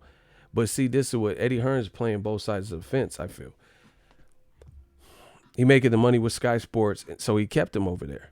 But then now you're trying to spring it on Americans and expect Americans to get behind cards like this. I ain't doing no hot seat. Fuck them.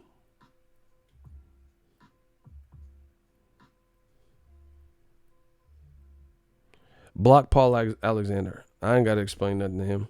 Fuck him. Block Paul Alexander. He said, it's my first time coming across to the page. It's your last time, too. Block him. I ain't explaining shit to him. Fuck him. Listen, I told you, all that shit is a dub. You could criticize me. I got tough skin. You could criticize me, but you got to explain what you talking about. You know, you just saying some shit. Oh, yeah, you're being negative and you're wrong and you're biased. That nobody believes that shit anymore. All you have to do is tell me what I said that you disagree with.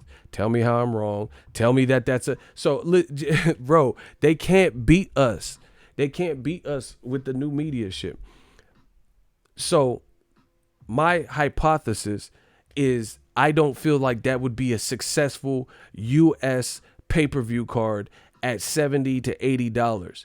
So, if you disagree with that, then that means you believe that card that I just listed that is going on this week on DAZN, and they keep saying pay-per-view is dead, that means you believe that card is worthy of a pay-per-view in the U.S. That's the only thing I've said. So if that's what you believe, step up right now and explain why you think that card would be a success in the USA on pay-per-view for $70, $75. These dudes are so sensitive that they just jump out there and they're just jumping out into 4-lane traffic. You are going to get hit. We are full of semis, vans, trucks, and fast cars on a 4-laner. You cannot coexist with this stupid logic. It's cool if you disagree with me. I invite that. But you're going to have to explain what you disagree with. If you think that is a U.S. pay-per-view worthy card for $80, $75 or whatever, and you think it would do good numbers in the U.S., please explain. You're not going to just come in here and throw dirt on my name like I'm slandering something, but you can't tell us what you disagree with. It's that simple. Oh, yeah, there's a lot of negativity for DAZN. It's not. I'm giving you my opinion. I'm telling you what I feel. Tommy Coyle versus Chris Algieri is not a huge fight to me. You know, the main event is a late replacement to a guy who failed a drug test. Andy Ruiz, I think he resides in L.A. He might have been born in Mexico. And then the co-feature is Caleb Smith, who could scrap, but he's fighting Hassan Indam, a super middleweight champion, fighting a middleweight who got damn near stopped by Peter Quillen and David Lemieux. They knocked him down like 10 times between the two of them. That's not a big... That's the co-feature, bro. So, like I said, Eddie Hearn would have been better suited, in my opinion, bringing some of these guys over. So, outside of the real hardcore fans that do this all the time, they would know who they are. I know, I've been telling people about Josh Kelly, but a lot of people in America don't know him like that. So, they should have ran that different. They should have made sure that Tommy Coyle, like, you know, whoever you think are your best fighters or the people who would transition well to America that you plan on putting on cards, bringing him over there, including Anthony Joshua. Anthony Joshua should have been fought in America. I told him, Lennox Lewis told him, fans told him, new media told him, Deontay Wilder told him.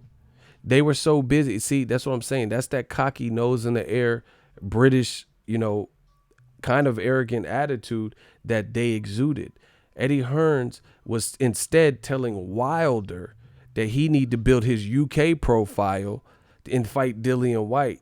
But in actuality, what should have been happening is Joshua should have been building his USA, which he has now admitted, Eddie Hearn has now admitted the money is in America. So they were saying all this stuff about how Wilder needed to become big over there. But the actuality is Joshua needs to become big over here. And now we're seeing that. What I said from the initial time frame, we are just now definitely seeing where it's undeniable.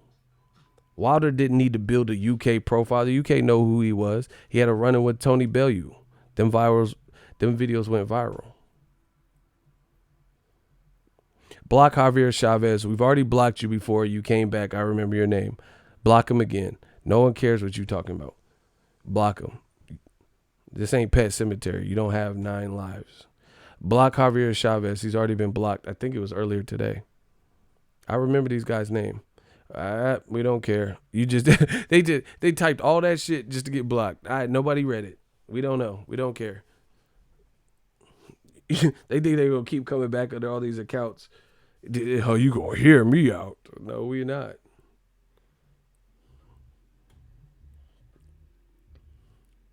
They had Wilder willing to fight in the UK. They had Wilder willing to jump in the ring. Eddie fucked it up. Yep.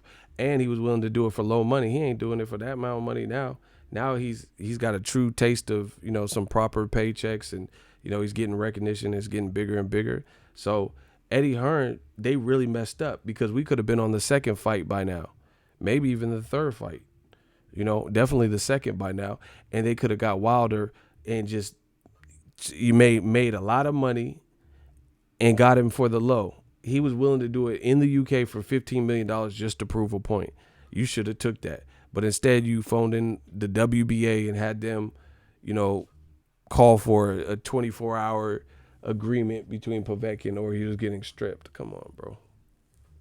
They had Wilder at 15 mil. They should have just took that because now you'll never get him for 15 mil now. And now he's surpassing Joshua. Crazy how that works.